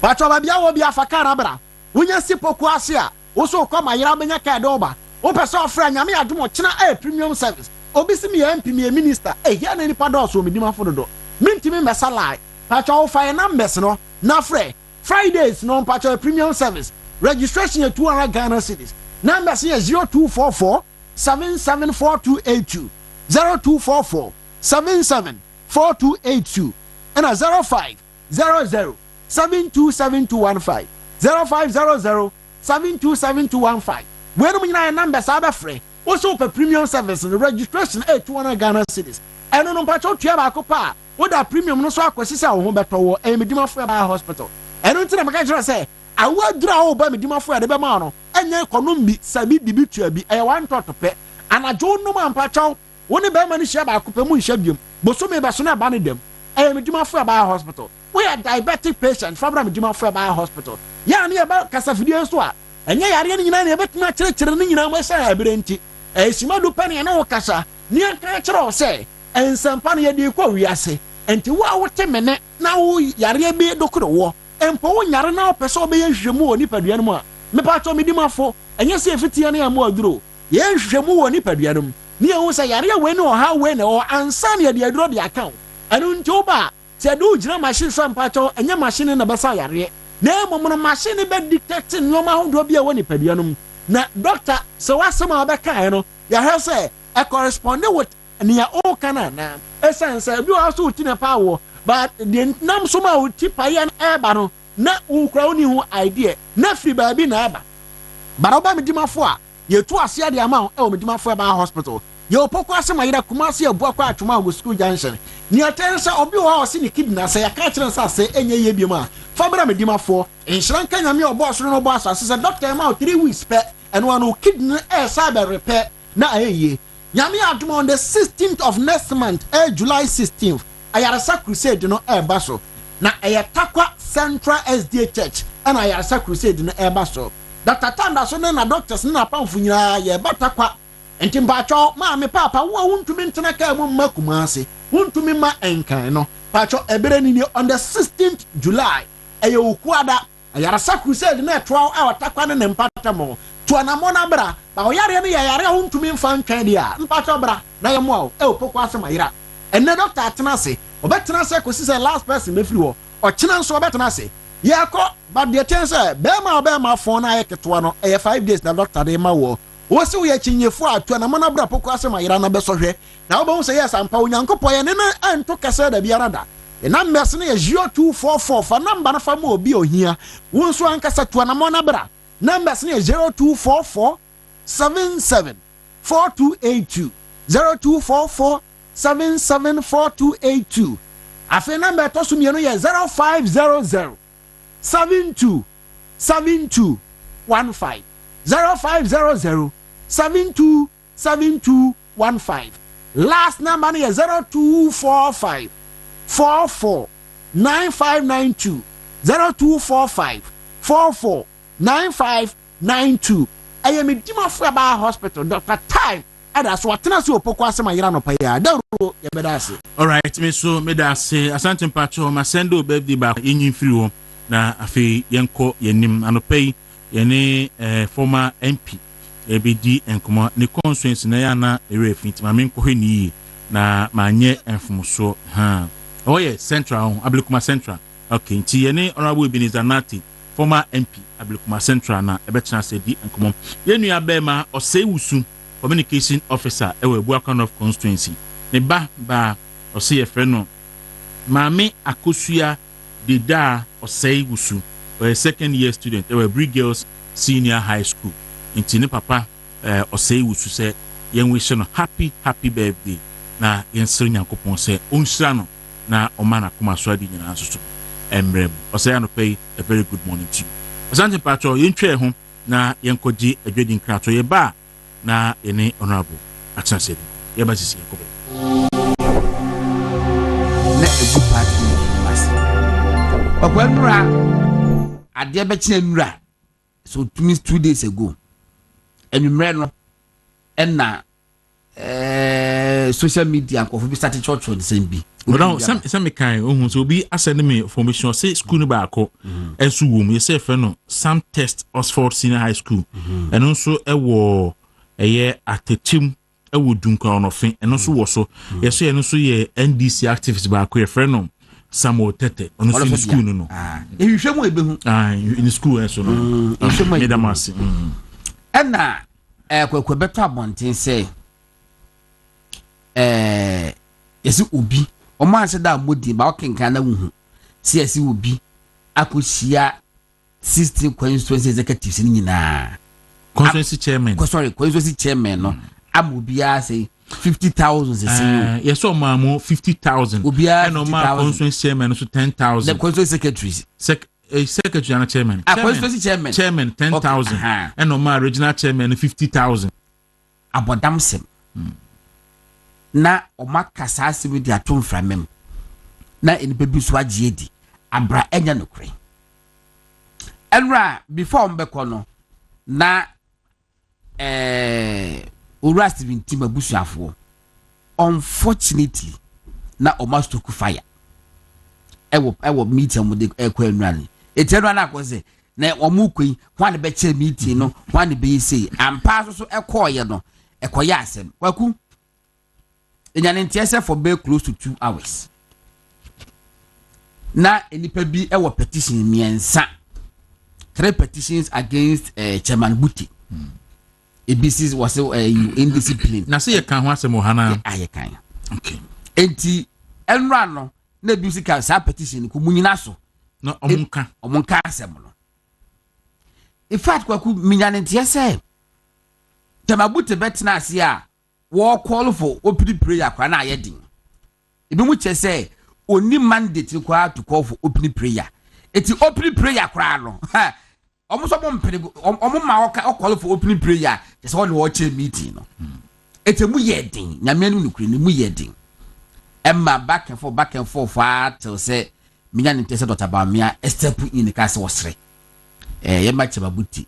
According to constitution, they say the national chairman intimate Jumana. The first vice and the take charge into was three. What goes to Accra and I'm paying 40 years. And now abotoye mu ba ya omode nko na ehyeso. Apart from sa initial buhaha no enkomo e course no dey na confusion ni mo. Apart from your no a ba foforo no omo tena ase a omo start everyday agenda say esebwe ne wo ho no Kwaku me nyane tie say virtual na bibia kwakwa yina no decision omu review yo muso ye fa be nko mu review yo muso ye fa be say enko no mu wie ye no enema mienu na beto abonte say me adoma 31st January 2026 NPP ebeyi flag bearer na me adoma next month MPP be call is it 26th July 26 30 no July election July near conference University of Ghana sports stadium 18th to 20th yeah enti nyame adoma 18th to 20th 3 days University of Ghana stadium ena bekoso ena December 6th so mo si bon baby December 6th, I understand, sir, and we a proposal for polling station elections. And because of, sir, you see, National Council, any mandate to review the Constitution. Yes. International Council, I proposals at the Beko National Conference. So, National Conference, 2 July, any day. Then, December 6th, National MPP Baye polling station elections. Yes. Now, we are, no more, they are called polling station election album, no. The presidential primaries January 31st. January 31st me wa. Sanity.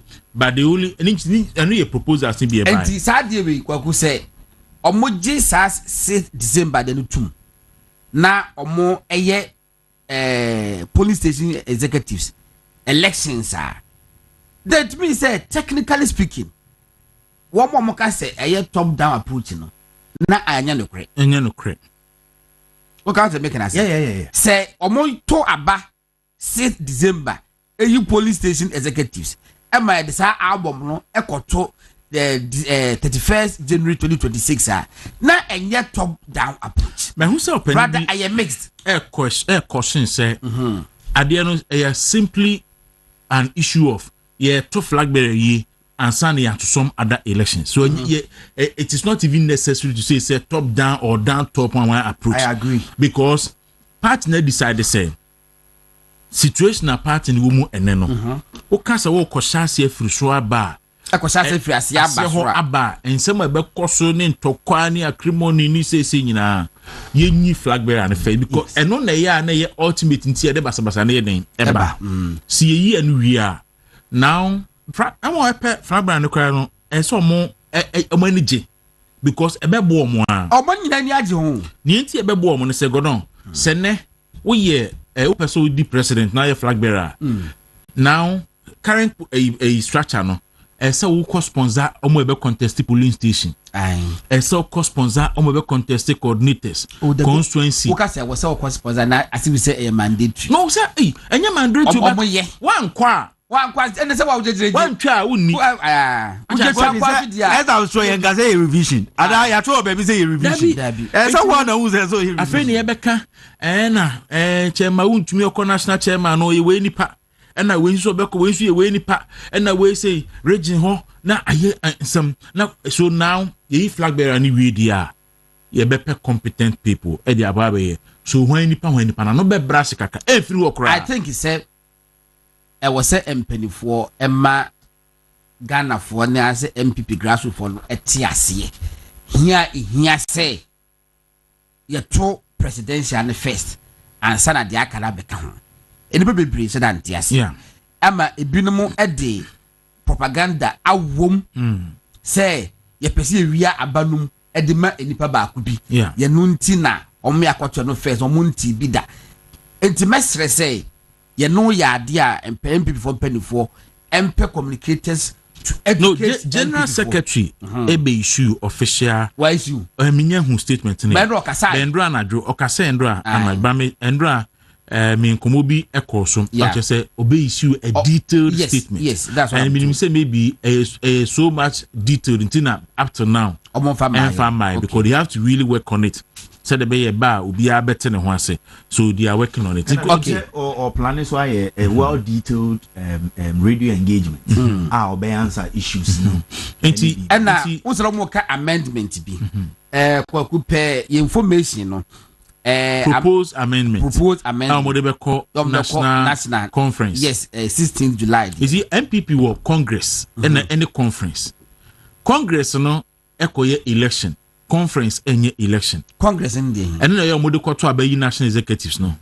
You know Congress. And you Congress. Oh, okay. But you mbe July we no a conference. So mostly conference no for review of the constitution. 31st January DNA. Now if ye we are 31st January DNA na Congress. And also a form of a Congress. And the first Congress. Now if ye no na afi na internal DNA no.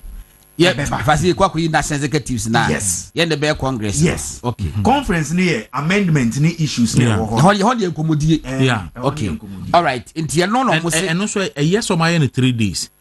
Because me kai said the last time I call Heroes Park na ebrini ho. Inti eba sa no say if you do constitutional amendment so yes ebrini ho. And I think that day one of the key proposals are na so Mohammed they say who is the leader of the MPP?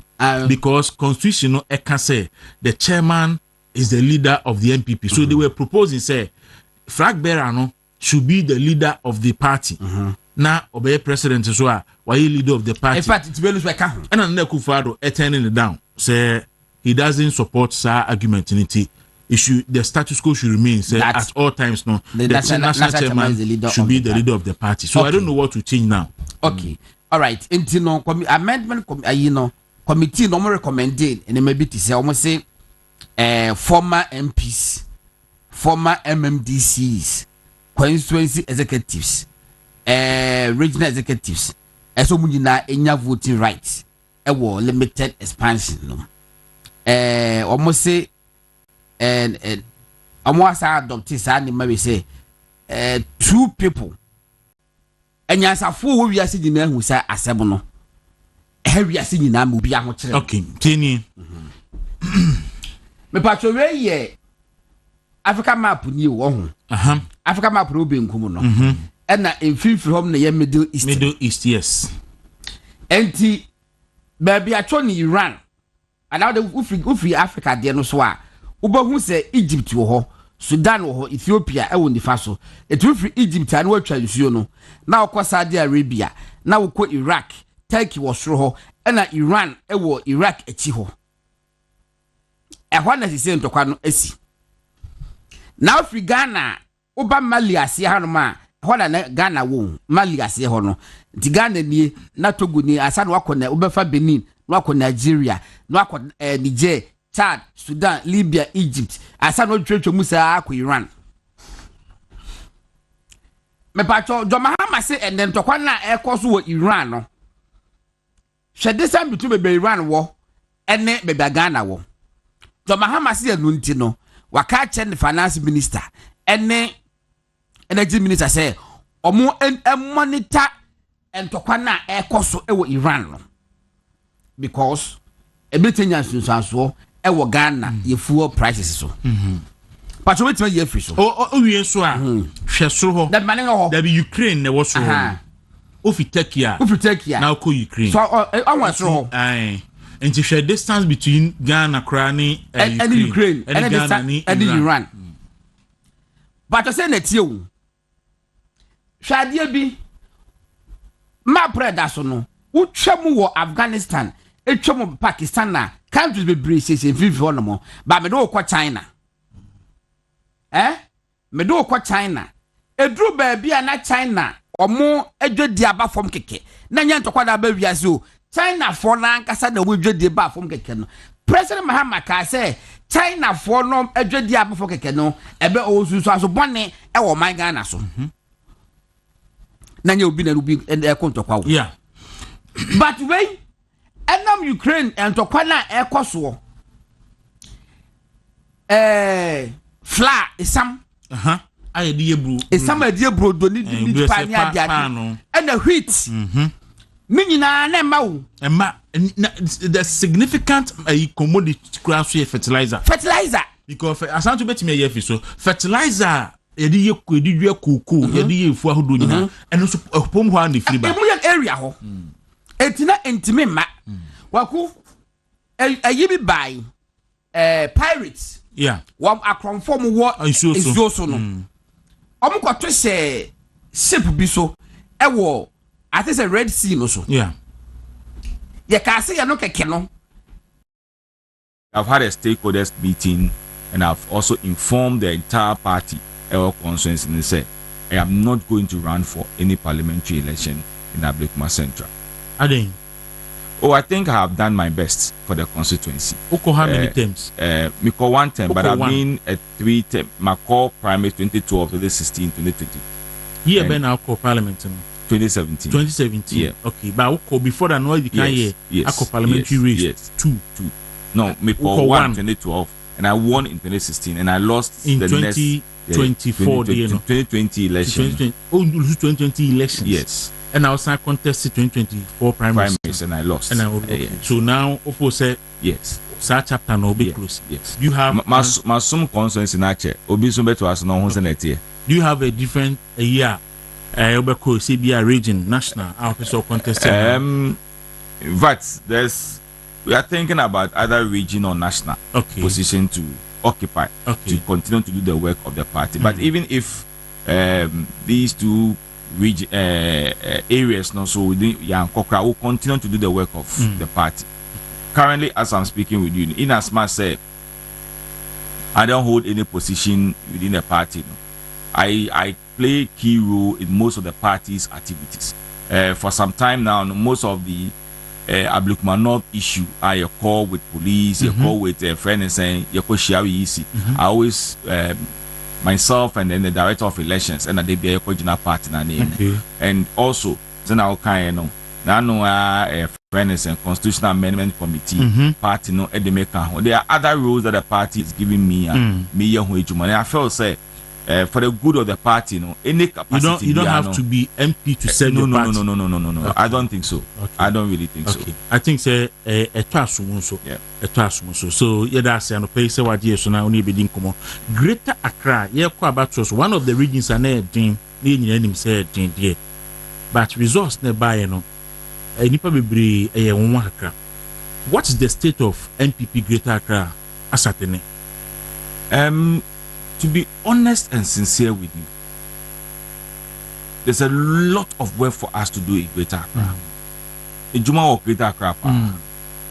And starting from the regional to the constituency level. Okay. Region in a sense, we need to have a strategy our region for Ediba. Year election. What is the strategy of the region? What is your focus? It is not a matter of you saying, oh, may target it 25 seats. What is the 25? And you are so bad now, 25 seats. No? It's not by math. Okay. I can be able to make us win 34 seats in Nadia Mamo. And you are so bad, yes, Penifone say, if any friend is or 2 wabo, 99 so, yeah. It is at 25 na a car send a pesa at 25 seats. No, now you need na son air saying. Okay. Are we just saying it for saying sake? And as an idea in Shaya, ye make sure say ye benya sa seat. Apart from that, Greater Accra bibia yesi manfra. Yes. Obia wa. All the aship in our Greater Accra. All the aship our Greater Accra. All the problems that we're gonna hang in our Greater Accra. So how do we resolve some of these problems? Ebeba in favor of your friend is saying the party. So I think say that is one thing now we were lacking. Secondly, Greater Accra, it is not Obia or Greater Accra, Sebi. Or here your friend is saying 10 cedi, 20 cedi so. Obi will have social amenities, Let me give you a constituency like Domi Kwabenya. The biggest constituency in this country. Yes. In fact, yebeye presidential primaries. And me, everybody know my stand. I was supporting Dr. Mahmoud Bawumia. Yes. I was assigned to that constituency. I was there for almost about a month. Every day, every blessed day. Okay. Look, it got to a point. About 3-4 days, because 3-4 days to the prime minister. No, 3-4 days within the time I am spending with okay. Because reason is say now I had an issue with my V8, so now me use me saloon car. Okay. The 4th day, let's say me there in the so-called workshop. So I have to use my wife's car. Because their roads are bad. Very bad. Oh, say KNUST for campus be war. Kwabenya. In very fact, bad. But they have a place they call Emufreo Ekomo. Look, very, and this is a densely populated constituency. Yenya over your friend is saying 30,000 difference between MPP and NDC. And the people got upset. About 182,000 registered the people got voters. upset. Obama Kasa Menu Abema Sly constituency, English Amanfro. Another densely populated, bad roads. Uba Anyanso to bad roads. Uko your friend is saying trouble, the same. In fact, all constituencies are seats. Yeah. Yenya vote ni wo honum. Sebi. No kweda hwa ne yaka. Mpuntu ebom say Jones Abakoko. And so it is not a matter of say we want 25 seats. I believe, and I maybe the region, now mujina bibi so, but the development is very important to the people. Me uba me constituency. To be honest with you, we don't have much schools in the very bad state, but we have bad roads in the constituency. Ablikuma Central. Yes, we have bad roads. Because what they need sure say unia ketwa yibetime wini a friend is saying Jefferson. Yes. But then okay. Yes. And apart from Sanya Manusuno, the apathy within the party. And so hard dream. Me, you have got primaries because you be some conscious me catch say look, and your primaries no hear me no. The aftermath of the primaries no and then a be problem at the amaye. In sema yen aspirants no any chita for no and nama mo kika fire ho no. That is where we have the problem. So when you be primaries and you felt that because I contested with you and I only be a contest here and then you don't involve this person, Nipakono so want the followers so Nipakono so also fold his or her hands. And that's what happened in most all the 34 constituencies in Greater Accra. After primaries, there was so many divisions within the party. Many party, in their own small way, tried their possible and maximum best. Say your friend is saying, you bet me I resolve it. But there are some people who it was so painful. But I believe that we are getting to a point. So we have to let things go. Now, okay, so we take the Greater Accra example now. As a cut across the whole nation. Oh yes. Baby MPP stronghold so normal lacking. So let's take Ashanti region for instance. MPP stronghold. Now quite want some a problem. Most of the constituencies over Greater Accra. If I go forward the Accra regional capital, they do baby now more organizing demonstrations. Look, and Sana now me with my colleagues be or more Ashanti region. who decided not to contest the primaries or even contested the MPs. And one is Francisca Akwabre. It's because of those problems. I say, Ben, me could be. Me say when or primaries and Kobe win, then let's obey winning. But because who said then no and this is a constituency in the whole Ashanti region, they can give about 90% of the vote cast to the MPP. So so Jali, I mean some baby. And I think say all these things are lessons. Edimai as a party, Nyame adom na ye ba 2028. Na yo abemwa. We need to look at all these things. Because to be honest with you, I'm not saying say where we don't have seats and I say yeah strong we may in fact development. I'm not saying that. But the fact of the matter is say di ni ehwe bibia ye fu my den ewo not necessarily. I'm not talking about Ashanti region. Yeah. But let's have you will say 276 constituencies. We are sure to say maybe it's a new job in South. To about who be MPP be win. Yeah. I didn't know new job in South. That's a fact. Emma. We are sure said Domi Kwabenya. Exactly. Be a man who does MPP beat me Lusu. Let me catch you say about 80% or 85% of the people in Domi Kwabenya who voted against us is because of their roots. It's because of their roots. No say Bia, they don't like the candidate and then they call it. Yeah. No say Bia, yes, there's a party issues. But unconform man to a ban is because and I say every week you be a make workshop. Why should I continue to vote for this party? No, in fact, I no crana work. Me see me call you a K University for campus near war Kwabenya hono. Yeah. In fact, me buy me can be yes. So ni ma bebre and anko ye anfama as a government. Then maybe there are one or two policies. Let me tell you one example. Me concerns Abosoka. One of the issues some of them were complaining about some policies side they buy. One is the salvage cars. Okay. So I mean those are the ones that sebi omudi a moment kakakra. Never see a trip. I mean they were not happy about it. One major problem too at that time, what was happening over the world. But dollar issue. Yeah. On to me yini nyama. But I mean to be fair, no go ye juma no.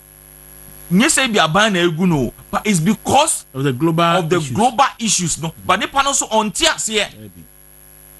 Say you are attributing the dollar na air cost no to Russia and Ukraine. Any COVID-19. But say na obi su catch and say yen prepare your na your friend is saying Iran your friend is saying Israel konti we should prepare ourselves for your friend is saying.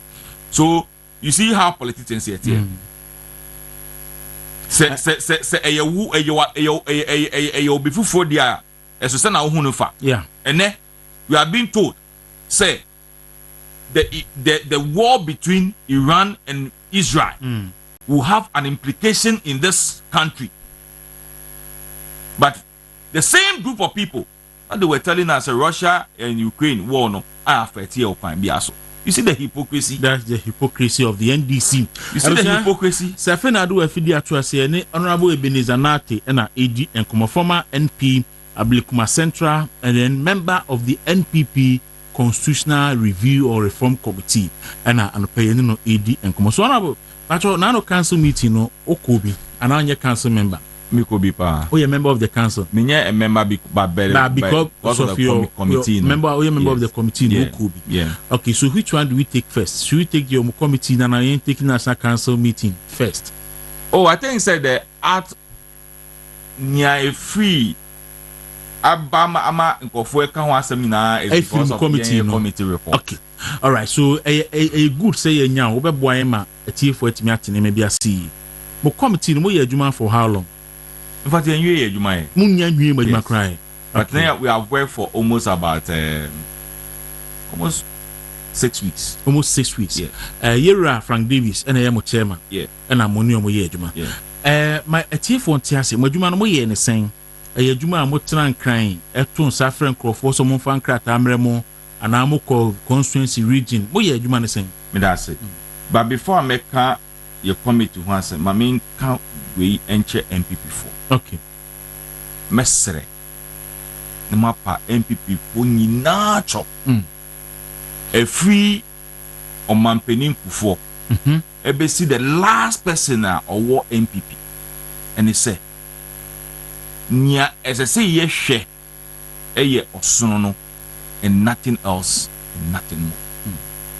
And now me know ka say, "Omwa ya farm we juma or GMPC 2017 up to 2024, a palm we fe juma."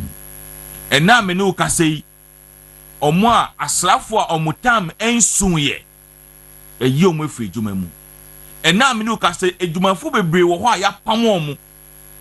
And now me no ka say ye see ye metua 5 Ghana cedis. Say nye minority and ye nwa be ma kudo pon kuma statement or do be ye kan ye say we'll go on the street to demonstrate about that deadly 1 Ghana cedi per liter. Okay. Aedi bana. Na kane ukoto petrol bia uto 1 Ghana usan to 5 cities so. And now me no ka say hwedia ACC na a whole attorney general will not go to court and prosecute people but obey a press conference at the expense of the taxpayer to just come and crucify people and send people to a friend and say prison without going to court. And now me no ka say a whole chief justice out in all ye juma. No kofa obi say or no better than name, the Nyama who can't fast active justice no no. Nya also on better than name no so is guilty of it. Ya just a money na yeka MPP. Yeah, whether bottom top or top bottom or which is not necessary to me, to be honest with you. So I want to appeal to party 24. Both region, national, founding members, and what have you said, look, it is time. Say ye be den ye nyina be akwose dan mu nya tu dan mu ni will think say what is should be the way forward of the party and you kwan be fa so a amamu a ye start ya sha sei ye betumi aden eyo mo efi wo na nyame ya adom a 2028 MPP asamba be fa akonya no na nya ye ya anya yie no ya be siesie. That is what we have to do as a party. And now many can say we are promised by the NDC. It sounds like another any free education by and so Mama saw the free sanitary pad. Yanko bisa schools. Say how many sanitary pad has been given to the school? How many? Now because for almost about 3 weeks I was doing a campaign on it. Omodi 2 and a brain plan e friends and school more 2 back 1 2 and a demom it was school. In fact I took my time to go to some of the schools myself to go and find out because I don't want us to be doing politics of the BRSL because of a NDC. So me I try my possible and maximum best go to the schools and find out. And now I'm new say go and ask about school fees, what is happening, all these things. But me, that's why me can say, Minya, Yamini say and kind of way. So how more from who CSOs. I don't respect them one bit. There is no other CSOs that I will give them the respect that they are supposed to. Because all of them are political animals. Yeah. Are you a Kromoha? Obisi. Ye galam say Ghana fuewu and then on the opportunity. Okochina baby or 150,000 cedis a month and other amenities or say on your coin and ma in na oka. And you see the most painful thing is at the time he was making that statement not on lecture in the university on sign market and on market on market more than 2,000 scripts and they ought to be your coin echo Facebook utubinya coin echo Twitter utubinya coin echo social media handles echo kekansem and then one why ma into see unya sa kwan ni biom. You see the hypocrisy. That's why me say I don't respect any of them.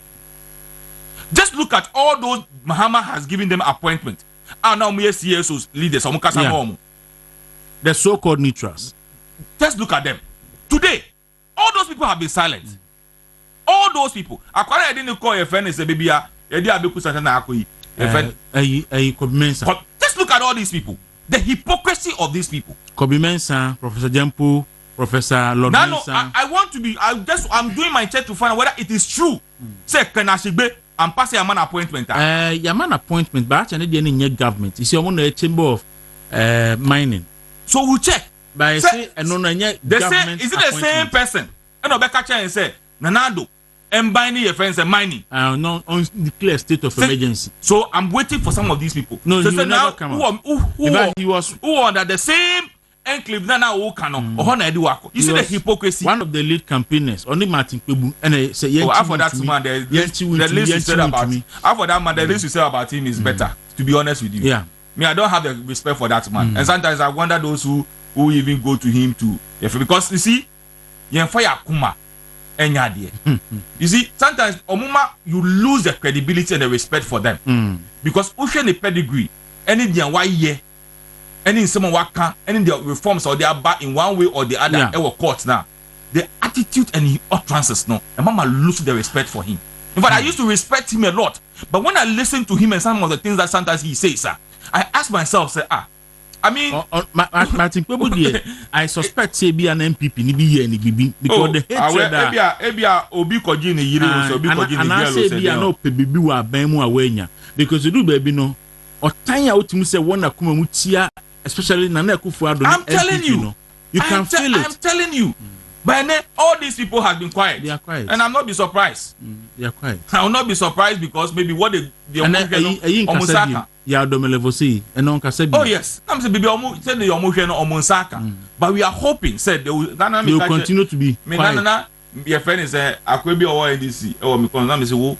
Sa 4 years you man hu nsesan bia wo hu a wo. Me ma wo yira jao. Because you carry the NDC in the constituency like everything. So there should be a change. So I want to make this passionate appeal to our people. Look, we have the people that we can all reason together and work for the betterment of the party. All right. Your committee, I think say your committee, National Council, it's at the result of the same National Council mandate or Modema. Professor Michael Kwaku. Say it has never happened in the history of this party. Say you be call election.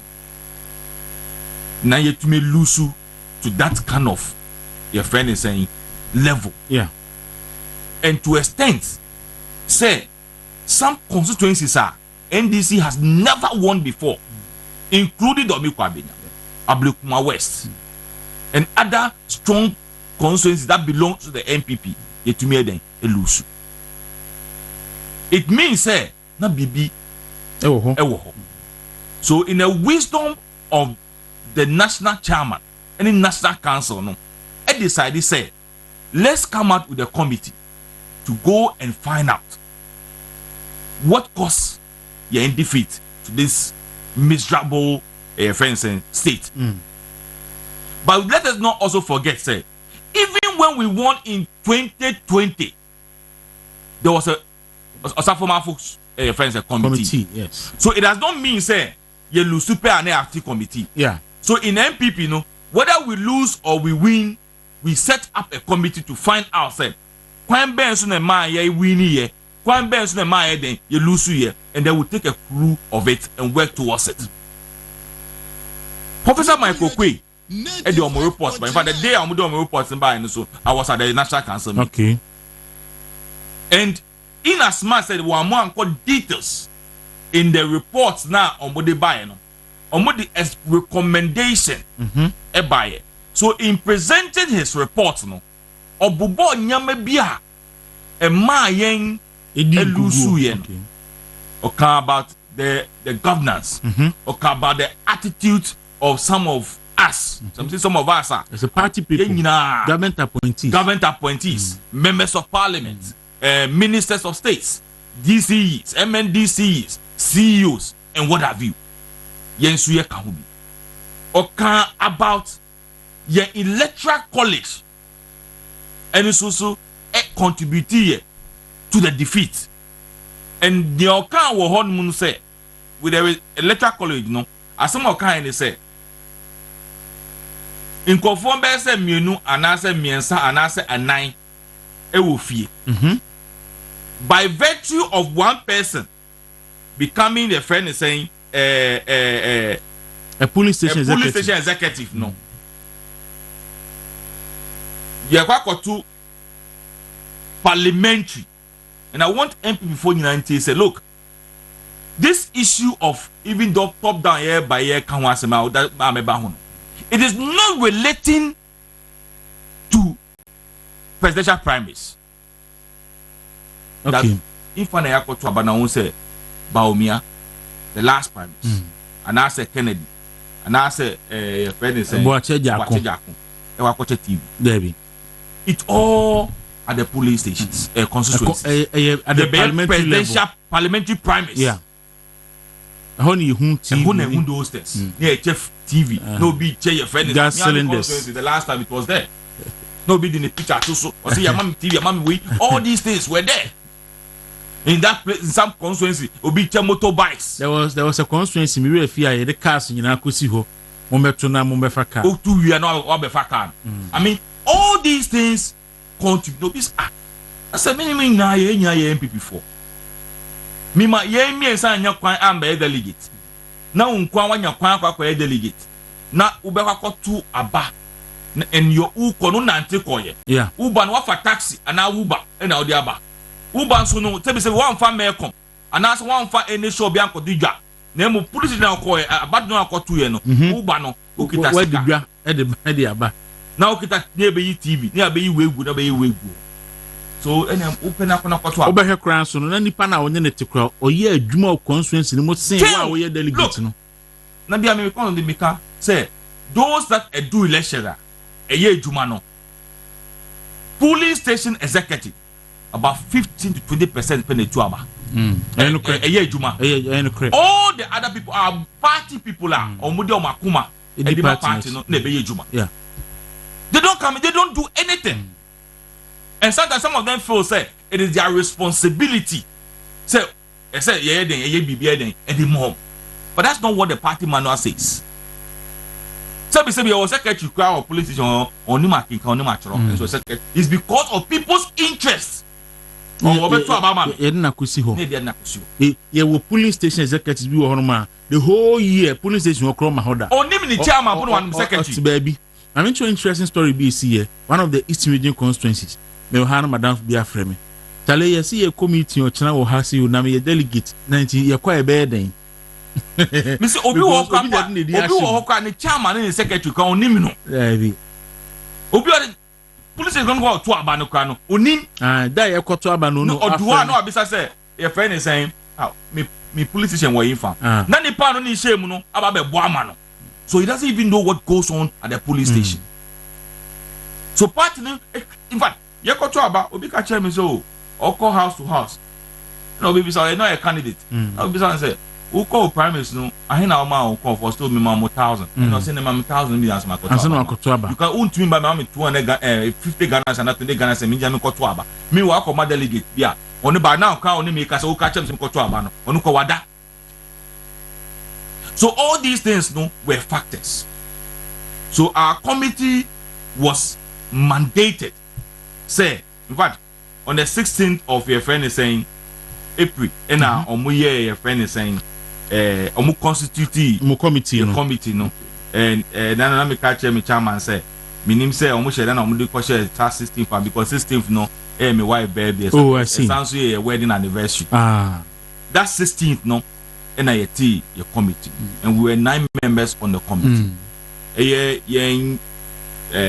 Chairman lawyer Frank Davis. Mami deputy minority leader Francisca Patricia PG Mama Pat. Your friend Rosalinda Oko parliamentar. And I me be my name akonta Kojo Ponkuma of once I be and also now a member. And I deputy general secretary, Dr. Antoinette Budakun, and also no a member. And the voter regional chairman, Chamawanya, and also a member. And then myself, a member. The deputy former attorney general, Dana Asunabadapa, also no a member. And I a secretary on the committee, no a Idi Muaidin, and so a member and a secretary to the committee. And then Epia Amwako a very young lawyer, a doctor, a medical doctor, also now a member of the committee.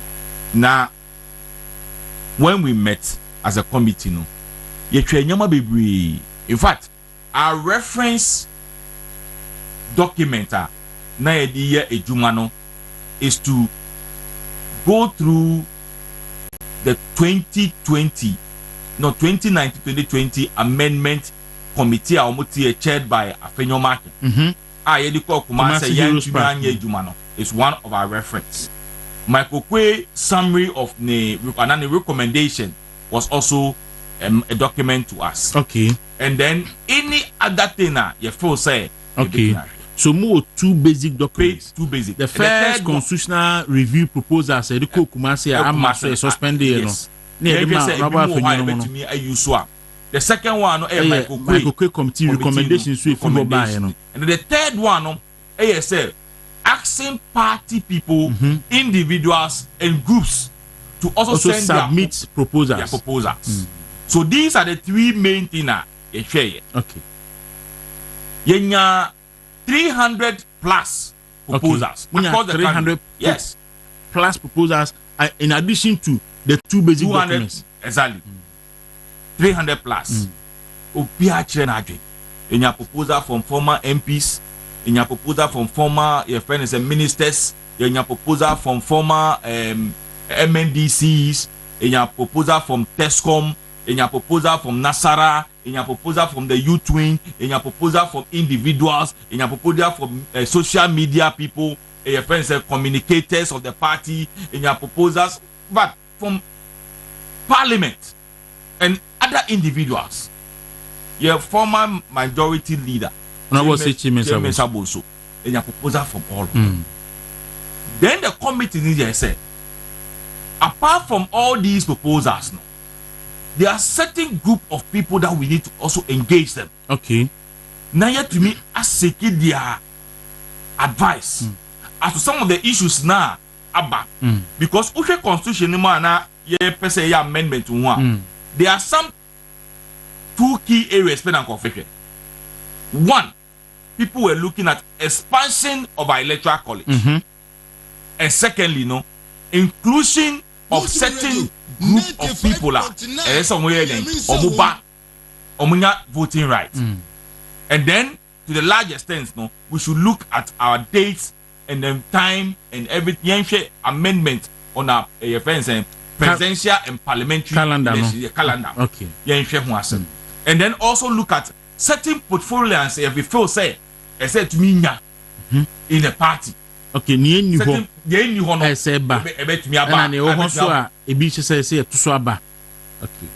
So those are the things I yeah.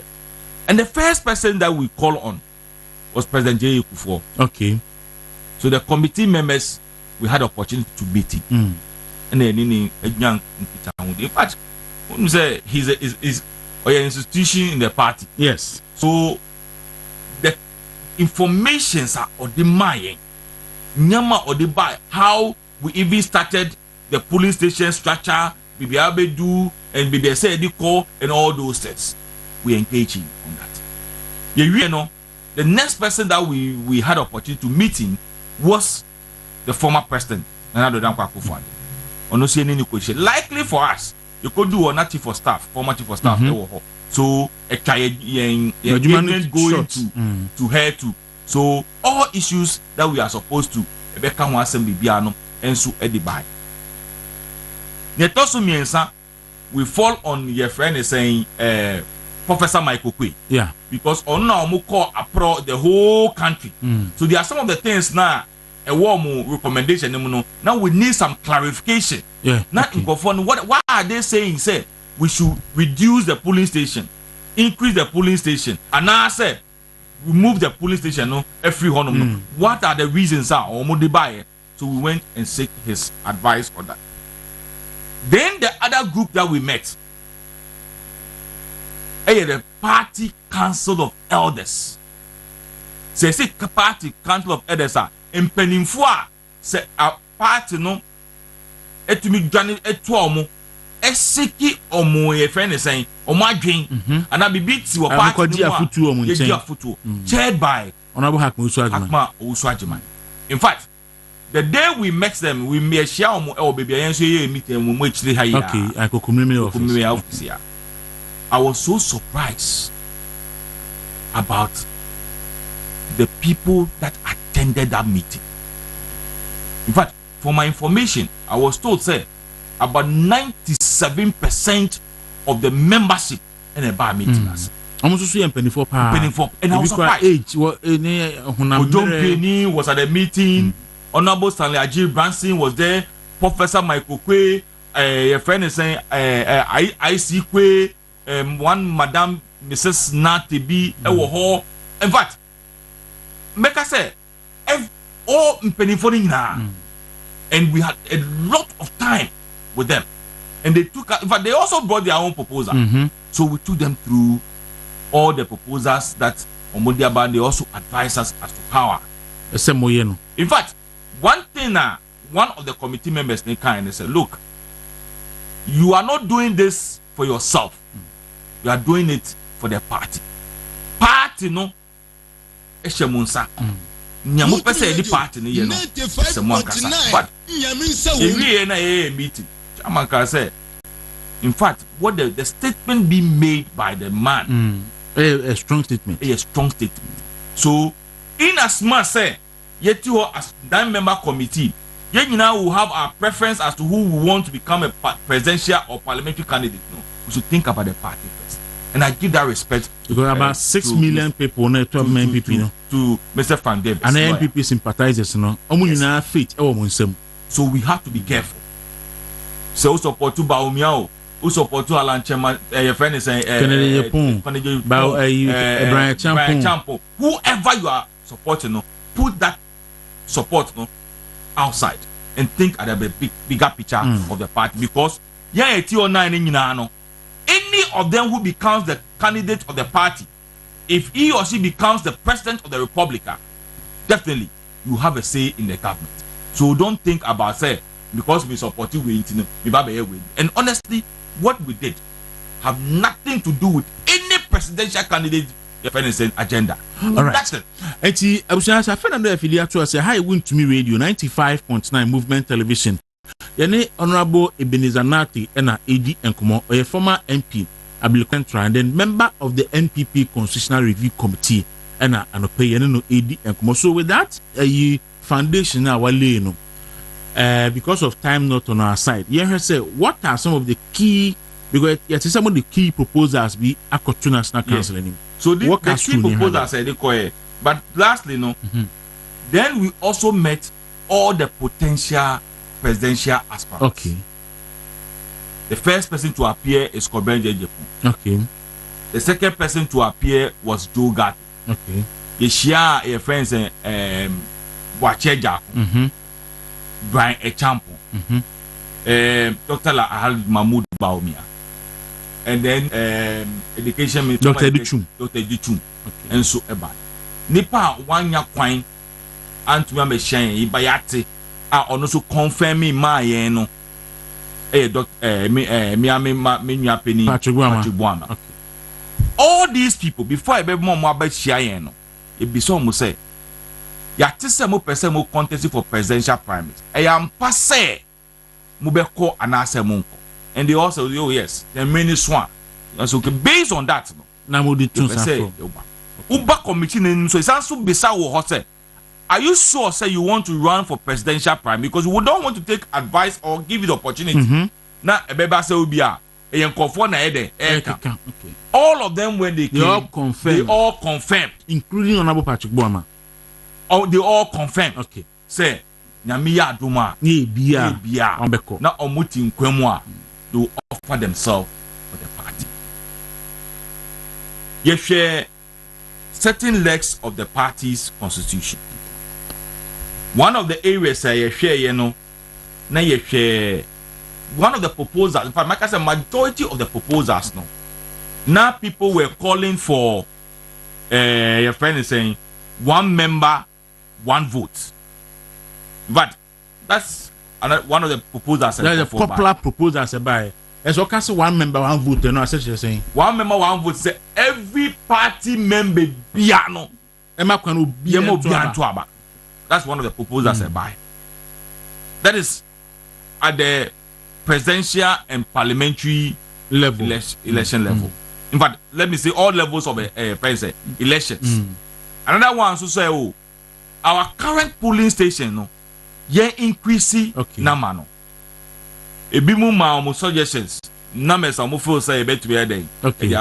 So the first proposal was that Yema party ni bi Antwaba. Yes. Then the second proposal and says Yema party ni bi Antwaba. Limited expansion. Okay. And in fact, we cannot pinpoint the number of people who, because it's about 300. Yeah. To me who the number of people, because one proposal or see Mobiantu, we found another proposal or see expanding, we found another proposal or see find the passage.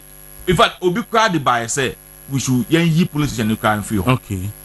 Or see the 5. Yes, we have some proposals like that. Okay. But we even have a proposal of some people say we should just abolish even the regional executive position because they don't have oversight response. Even at the constituency, Obi only one person. No, onshore constituency. There are a lot of proposals. Now, interesting. To me, funny, Obi proposal saying there. Because at the polling station level, what is the majority proposals? Extension, one man, one vote. So then we come into conclusions. Yes, in as much say extension, any limited in pepe of the number of proposals are banned. As a committee, we arrived said no. Let's do what? Sena Bimusudi Baye say limited expansion. So in our report, we appeal to National Council say in as much say there is a proposal of one man, one vote. No, yen shall say yen mobilization.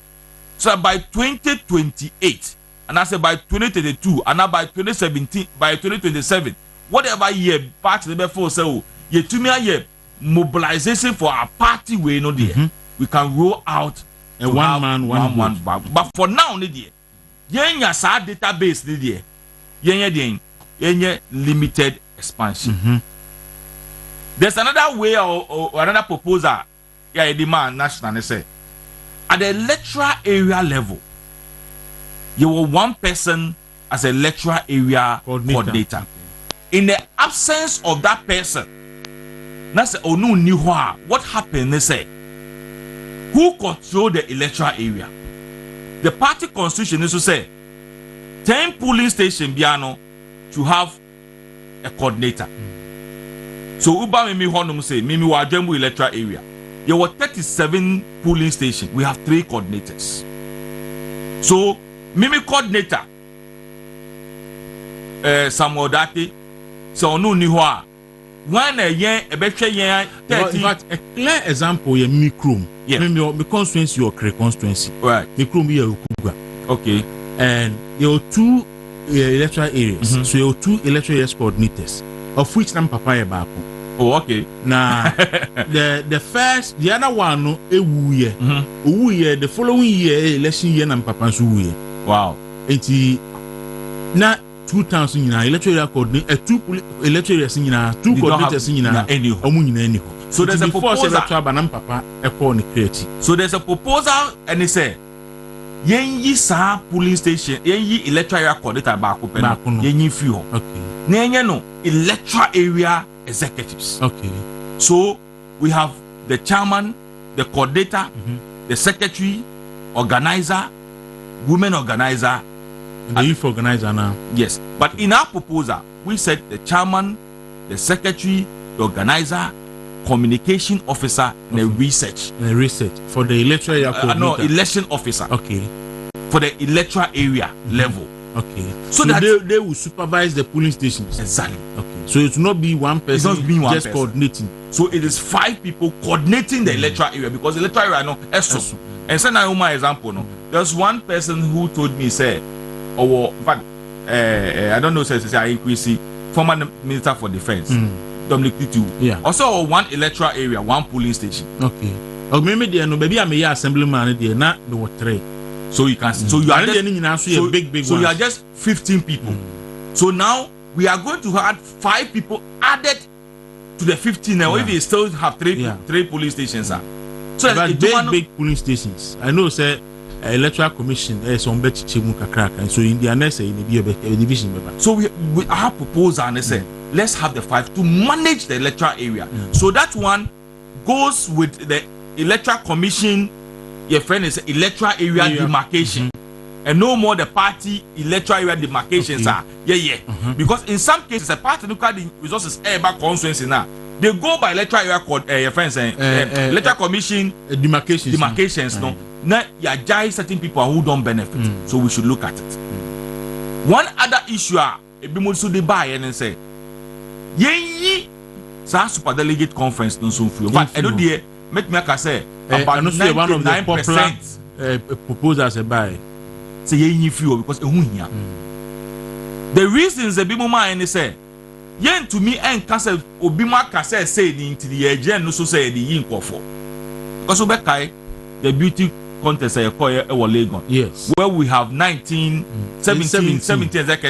I said the could ebeka chair and say akofodus based on that na Jamie ka say oh yeah more than your friends 5 so and also no we propose to National Council say yebeko Congress in next month July no Saturday no yen propose say yin free ho so omo ye 500 omo nyina anko omo ye 1000 omo nyina anko whatever number because but parliamentary if we don't cut down the number of people going for unless if you they are disqualified in fact national elections so exactly recent election so we say we propose to the National Council say okay. And then so we have dealt with the police station, the expansion and all that, and then we have dealt with the electoral area. Then we have dealt with super delegate conference. Then we say what happens to former members of parliament who have been a member of parliament. And example, one of the aspirants I'll say I have been an MP for 4 or 5 years, 4 or 5 terms. 20 years, 24 years, 16 years. And you are telling me, say, I have no right in voting in my constituency. Is that what you are telling me? So, example, Dawuro Obuafo cannot vote in a Kropon constituency. Because he doesn't have a vote. Wow. Meanwhile, no, Dawuro Obuafo, my church member, meaning say, I think he was for 2 terms or 3 terms. 3 terms. And he was a deputy former Attorney General. So, say the person, you are saying, he said, he has no right, he have no say in the constituency. Meanwhile, no, when the constituency needs something, you want to go to him to help. But does he have a say? So we said, no, let's bring all former members of parliament and give them a voting right. Okay. And our proposal, and he said, give them a voting right for presidential and parliamentary election. Okay. Others of the view said, no, they should vote from the pool constituency, region, national, and then presidential and parliamentary election. These are proposals I said. Let's give MNDCs because there are some constituencies who are high and we need that. We don't have a member of parliament there. And your higher MNC. Or no such a constituency he still or she still take care of the constituency. We still don't give him a voting right. So we are proposing say let's include them at the electoral college. Then ministers and deputy ministers who are card-bearing members. In fact, even with the MPs and the MNDC in Ukraine, to so say those who are card-bearing members. But is it possible for somebody to be an MP without being a card-bearing member? Because I know the former MP, yes, are only a card-bearing member. Well, because our regional process here, it declare now, and also okay, so when this, yes, okay, so former MP, yes, okay. So. We look at some of these people. Recently, a Contombra DC. That's the guy. So say, DC is for opportunity. Should we give the person to opportunity to come? So shouldn't leave space for future agitations, any litigations. Because he contested on the ticket of the MPP, the core parliament. So a former member of parliament.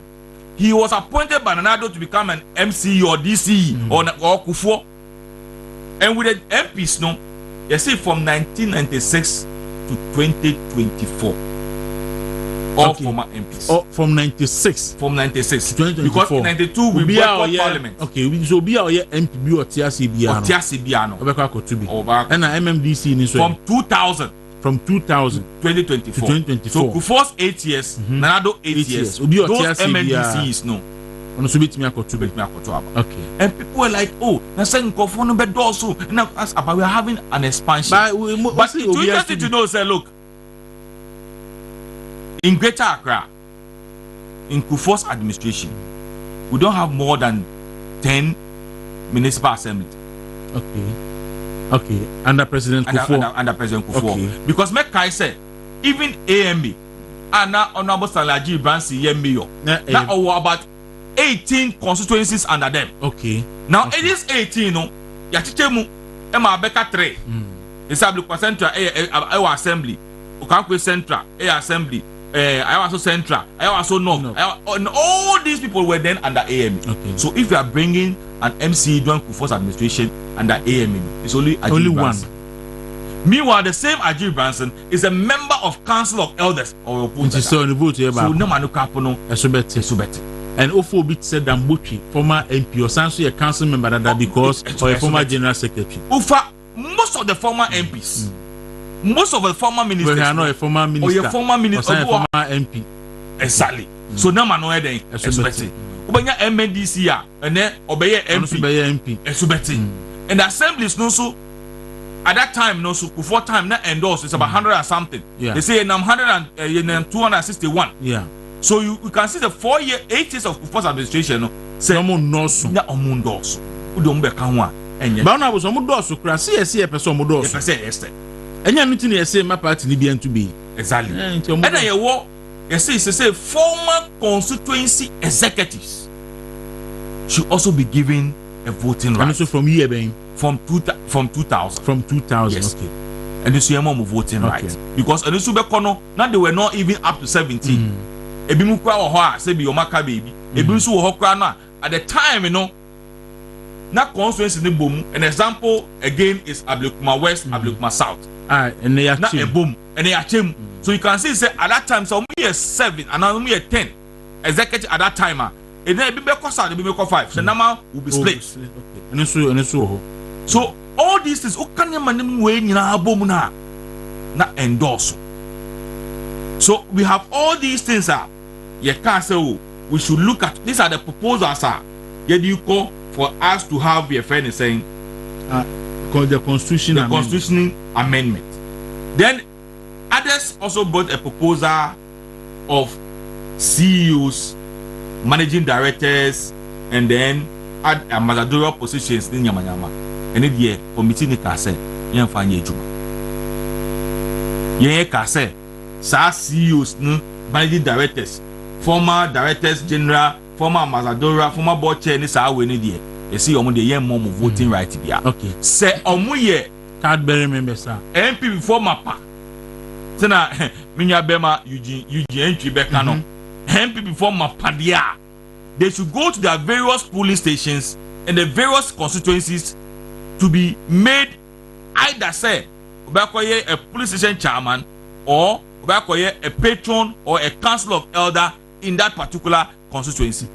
The reason is and now we can say there were people that were appointed by Nanado as CEOs and what have you. We'll be anymore. And then some of them are still in office. Are they part of us? There be. Should we give them a voting right? There be. So if indeed we are party in Mapa, no a card bearing member of the party, patron. Go to your constituency. Koye patron. Koye council of elders. Koye police station chairman. But say me a former CEO. Na say sebi. Be a police station chairman of me police be a me to aba. On say no mean to share opinion marking. Yeah. Betting with one of the judges. Obviously judges so to about him. What him? Na chairman say who here. So to about him. One confederal. I mean him because of baby say be to about my wine. Na chairman say on tias. But these are legitimate questions that we need to ask. For all you know, it's a motivation. Why police station chairman? It's a motivation to me. I'm a police station chairman in my constituency. We don't call police barracks. I'm a police station chairman. I was even an electoral area coordinator before resigning to come and contest as a parliamentary candidate. When I lost as a member of parliament, I went to the police station where I cast my vote to be member of the police station. Not because to get the voting right, but because for the people to see, say, in as much say you are no more a member of parliament, no, you still do constituency in here. So those people, we are appealing to them, say, if indeed they are truly party members and they have MPP at heart from Kufuor's administration and another administration, they should go back to their polling station. Go back to your polling station.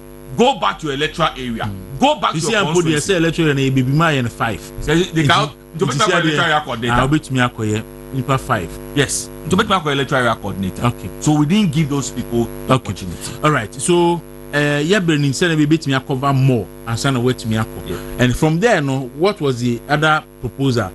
Constituency more proposing expansion and for the constituency. Yes, constituency this year proposing for expansion but not so big. Okay.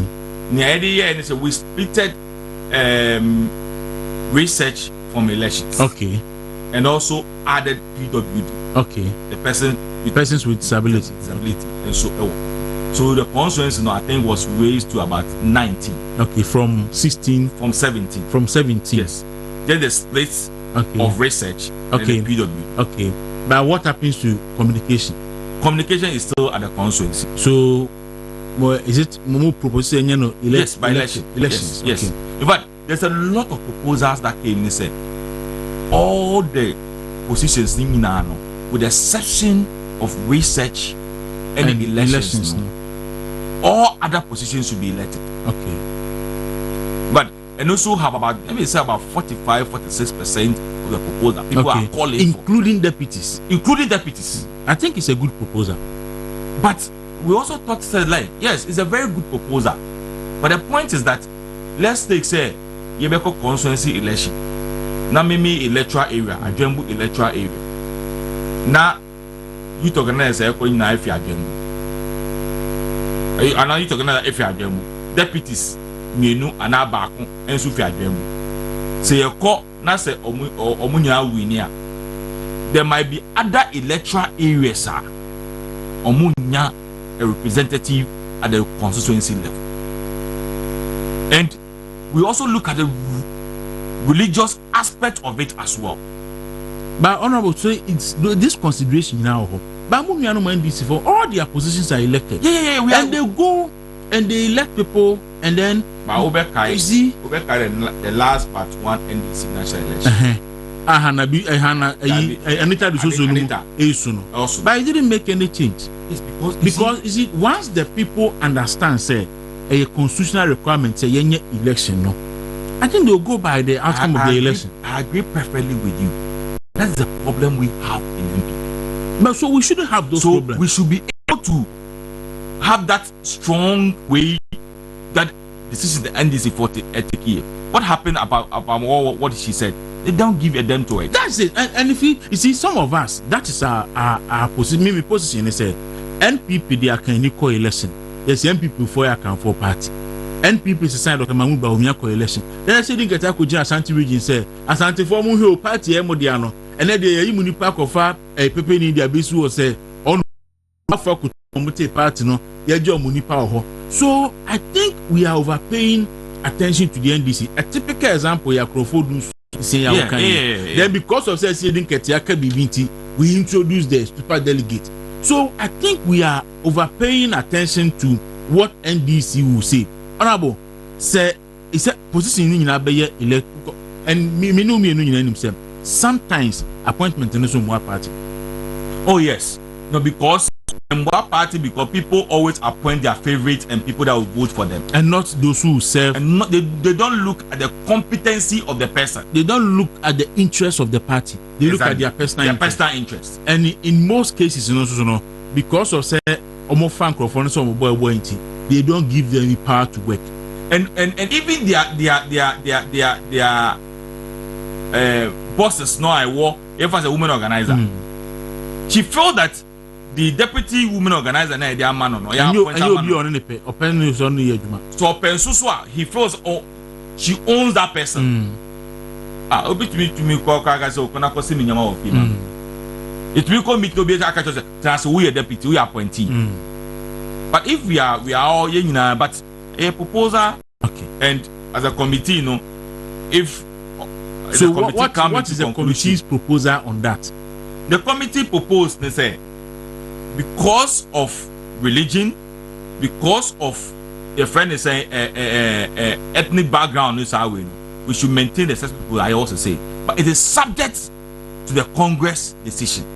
It's because, as I said, about 46% of them are calling for election of all positions, with the exception of research and elections, which but we are NPP, NDC, the Christians, akọ elections we two Christians, akọ elections we mu obi your campaign tiom. No. And they even win the Zongo vote. Yes. NPP at every moment, NPP were not now. Yeah. And a Muslim on their ticket, and people still don't care. So, me honorable, I think going forward, NPP shouldn't pay attention to some of them. Look, Obiya Ghanaian. The constitution says the president and vice president should be a Ghanaian, about 41 years, and a sound mind person. And you know, I don't know. Yeah.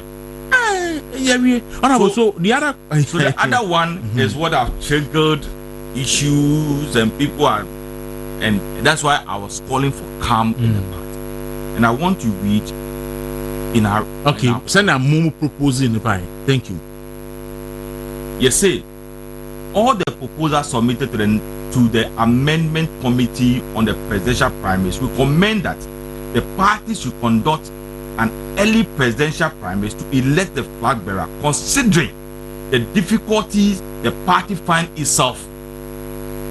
Then let me jump and come to where it has become a board of contention and people are talking about it. You see, they say that electing a flag bearer now make it a potential the president of Ghana in the eyes of the international community. Our political opponents, the business community, the civil society, and then the general Ghanaians believe that if we let our flag bearer enough, it gets the gravitas to carry the party along and make a necessary impact for the world of action. Say it me in Pakuni in Tema, a bit and I say we receive on presidential primaries and calling on the party to conduct a presidential primaries first. That's the proposal we receive. Okay. You see, we should conduct the presidential primaries first. Okay. Till after having extended the electoral college for the presidential election. Okay. So we should conduct the presidential primaries first after expanding the electoral college. So how do you expand the electoral college? That's why I said, sir. So you expand it by so it means that former MP or some put all those things them they are there. So now near any honor the polling station, the electoral so when we level. expand it, we just do it. So near any the polling station and the electoral areas. Yes. But for the unit they are there. They are there already. We can just go to the Ministry of Local Government. We will get the list of all MNDCs from two. In fact, with the Honorable Obiamo. It's an institution at the local government. Yes. Your own boss, Honorable Damboche.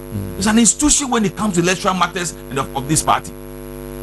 So when we are able to get, but if I will cry, all the issue directives the constituency be and submit it all former DCs. By the close of the day, all former MPs. Or say by the close of the day, because my family constituency or Accra, you will two former MPs now. Honorable BDK Edu, Awet, and Honorable Damboche. Obama constituency, I'm the only person.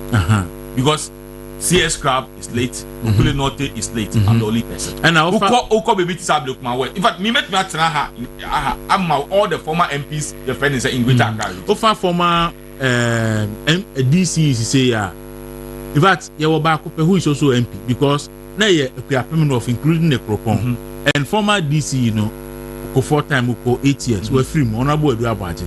So you see okay no the former DC you necessarily MP. So it means you quite any former DC be out here. So obe to aba as MP. As an MP. Who call baby said Tama West. Oh, you have not or she. Say Edu, Alosa Inka. Uko baby to say Tama friend is Tama West, Tama East, only Titus Global, Onope. Uko baby say Tama Central, your Hansen Norte and KB. Asa. Uba baby to say your friend is Crew, you have only Afoli. Uba baby to say your friend is saying Teshi Honum, you have Okoboy, any near Aje Soa. Dabi honestly a friend Aje boy. Okay. Any friend is Gladys non leadership. Uba baby say Kole Klote, we have only Edumante. Uba baby say Odudu, we have only Nibi Aibonte. Uba baby to say Ablukma South. Yenibi. Uba Ablukma West, only Oslausu. Uba Ablukma Central, Eme, Amiti, Uka Ablukma North, Kwamina Battles, Ukwe Usu Fie, Shila Battles, Doapia. Uko baby to say English Amanfo, we have only Sebatatete, and then it's so simple. Basically, and very difficult to get. It is not difficult at all. And difficult to it get. is not difficult at all. Okay, so but the problem, you know, so honorable, Adi Amudibaye. Brofo na wakan mate say council ni some be polling station no December mu ana enu so proposal see so say congress and a conference accept here it means a better polling station no December mu anya sa yeah that's what we didn't give a date, okay. But we don't have a calendar of the existing executives, but the enemy say the current polling station executive, their term of office ends in December this year. Okay. And then the constituency is I think in March. I think the last batch of executives ending the national for which ends somewhere I think August or September. Okay, that's next year. Yes. Okay. But you see, some also argue say part in the constitution article 13 it talks about the time I say the year your friend say presidential election or say not later than the next election, not two years not later than the next election. It means that even we can have a presidential primary. You know why? Because the current police executives from the time of office legitimate. Yes, they have a right. And there's nowhere in the constitution date for the presidential election is determined by the National Council. International Council share and nanui and say so the current people have the right. They have the right. But there's nowhere in the constitution say current police executives can only elect parliamentary candidate or president candidate once in their office. No, there's nowhere in the constitution. There's nowhere in the constitution. So you have every right to say we are going to conduct police election. Presidential primaries in November. The difference is that the polling station to the national level were a mandatory 4-year term. Into the end exactly. But the presidential and parliamentary yes say national council na entry date. National council bet me I can say even sitting MPs krano or China ye kwotwa by a parliamentary candidate. The National Council decided so be it. Yes. Because in the constitution or say 13 or say you can National Council a certain date and venue.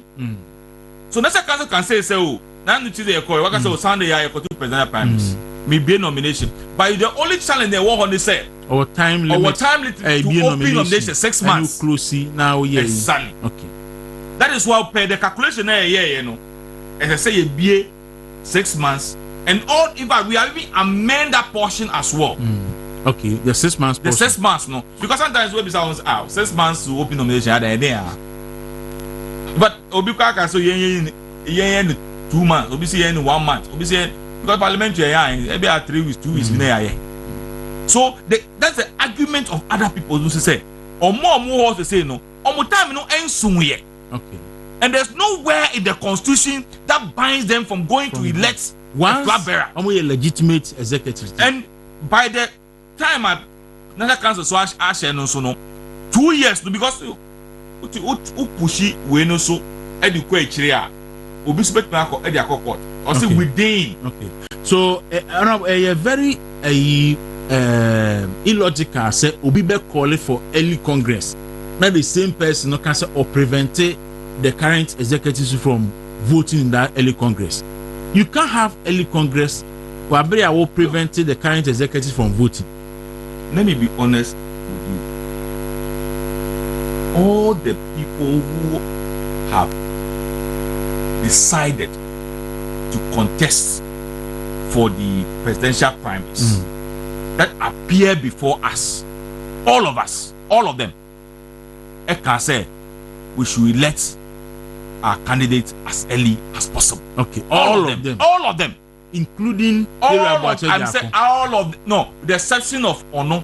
Okay, but Ono the argument they say time is bang, and how are we going by it? But all of them.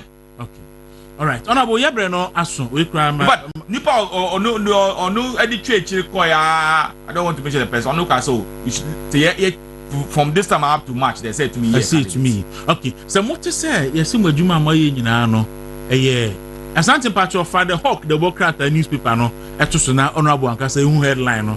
Na me no agree on that because there's a headline from the Hawk newspaper and I think oko social media so that is what people are saying. Say and only the intention behind this top down. So clearly, we have a top down approach. No. So in fact, from yesterday, I've been getting calls. And I ask myself, where are you getting these things from? Because even the person that you who feel say, Onuka appear before the committee, is calling for early Congress. All of them. Oh, and you know, and yes, Asante Saka. But okay, so basically, panic Baumia camp, stress party rule to block Ken. In what way? They think say Niamodia Beya see to presidential and first no to favor Dr. Mahmoud. In what way? And to block other people. In what way? In what way? Because you see, that is why I'm making this passionate appeal to a party in Penningford. Anymore. You see, sometimes I see some of these people who make this kind of comments and say it's because they have gotten what they want in this party. Because Minimobi was Sebi. When the party was struggling to come to power in 2016, he was nowhere to be found. But the opportunity to become a minister or deputy minister, and then he jumped from one radio station to another and be saying all manner of things. Honorable Chairman.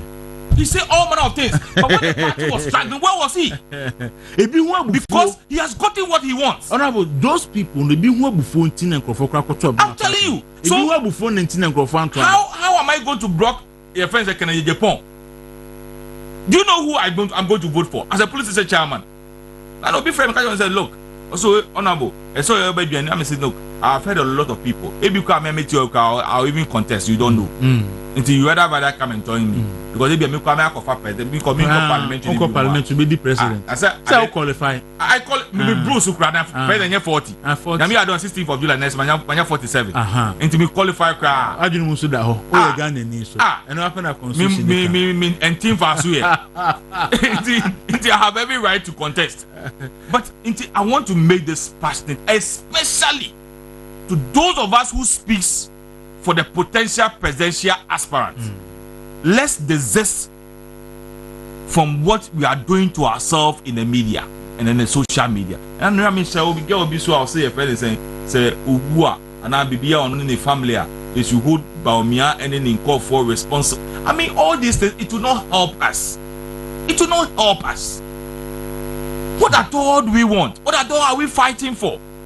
In the interest of the party, I want to beg all of us. Now, no, what did I kind I see Dr. Baumia, a friend, I wish him a happy birthday. Yes. And that he's going to respond to his message. And that on only Baumia any problem. Now, yeah, I agree with you. Yes, and I think this should be a lesson to all of us who, in one way or the other, are supporting aspirants. Na yenjai because MY ewo kwan bi aso. Na me ni me kasa be wiere so yen hwe ya no kasa yi. Eni bibie be ka no. Because nya ye be ka no eno ena ye di be bu yen fo. Yeah. Nya bi mo kan ye in the opposition.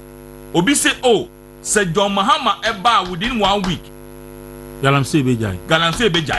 And then the whole executives of NDC are doing Galamsey. Obi say Bahama charter plan and the vice charter plan may resign. And they are charter plan. Obi see within a pen of a paper you bet me reduce your friend is saying data e dey amaye and then oma come na atum obi say oh within your friend is saying 1 month in your friend's Mahama administration there's nowhere I'll be quiet galamsey and then galamsey the hypocrisy of these people. Honorable me say, but you see, what can you say in no crap? Na mum empanifo no so a ihu camera na ye ka say ye penka bom na ye wi so e piapia nkora na kose mu kodi atem no so mo so nyan because kukuru no ya kekeke honorable pa ugiri say empanifo ye gina batwe so bi aso a serious say obe calling in Crawford to order na wa be ko wayward bi obe hwepon to lion aka so ndwe mai. I'm telling you me da so na and the pay me nua ba ko e friend too much keke Kimpatwa of my FM. I'm saying so much sprinter so baby. Good morning to you. So here, obai umetia ufi kufudia bankai. Umehwe mitia amantemsa. And the baby of Yamitia. Honorable Medase. You better when you say Brene Brown. You say Brene Kumu Frasi. Ebe hiana one mind. Ubi a weti we nibiano. But you so benya a proper understanding of issues are na a radio on social media. So at the end, a top down approach. Honorable when you then because I see a kakra na the soro kakra ba ne akan finfin nti we can say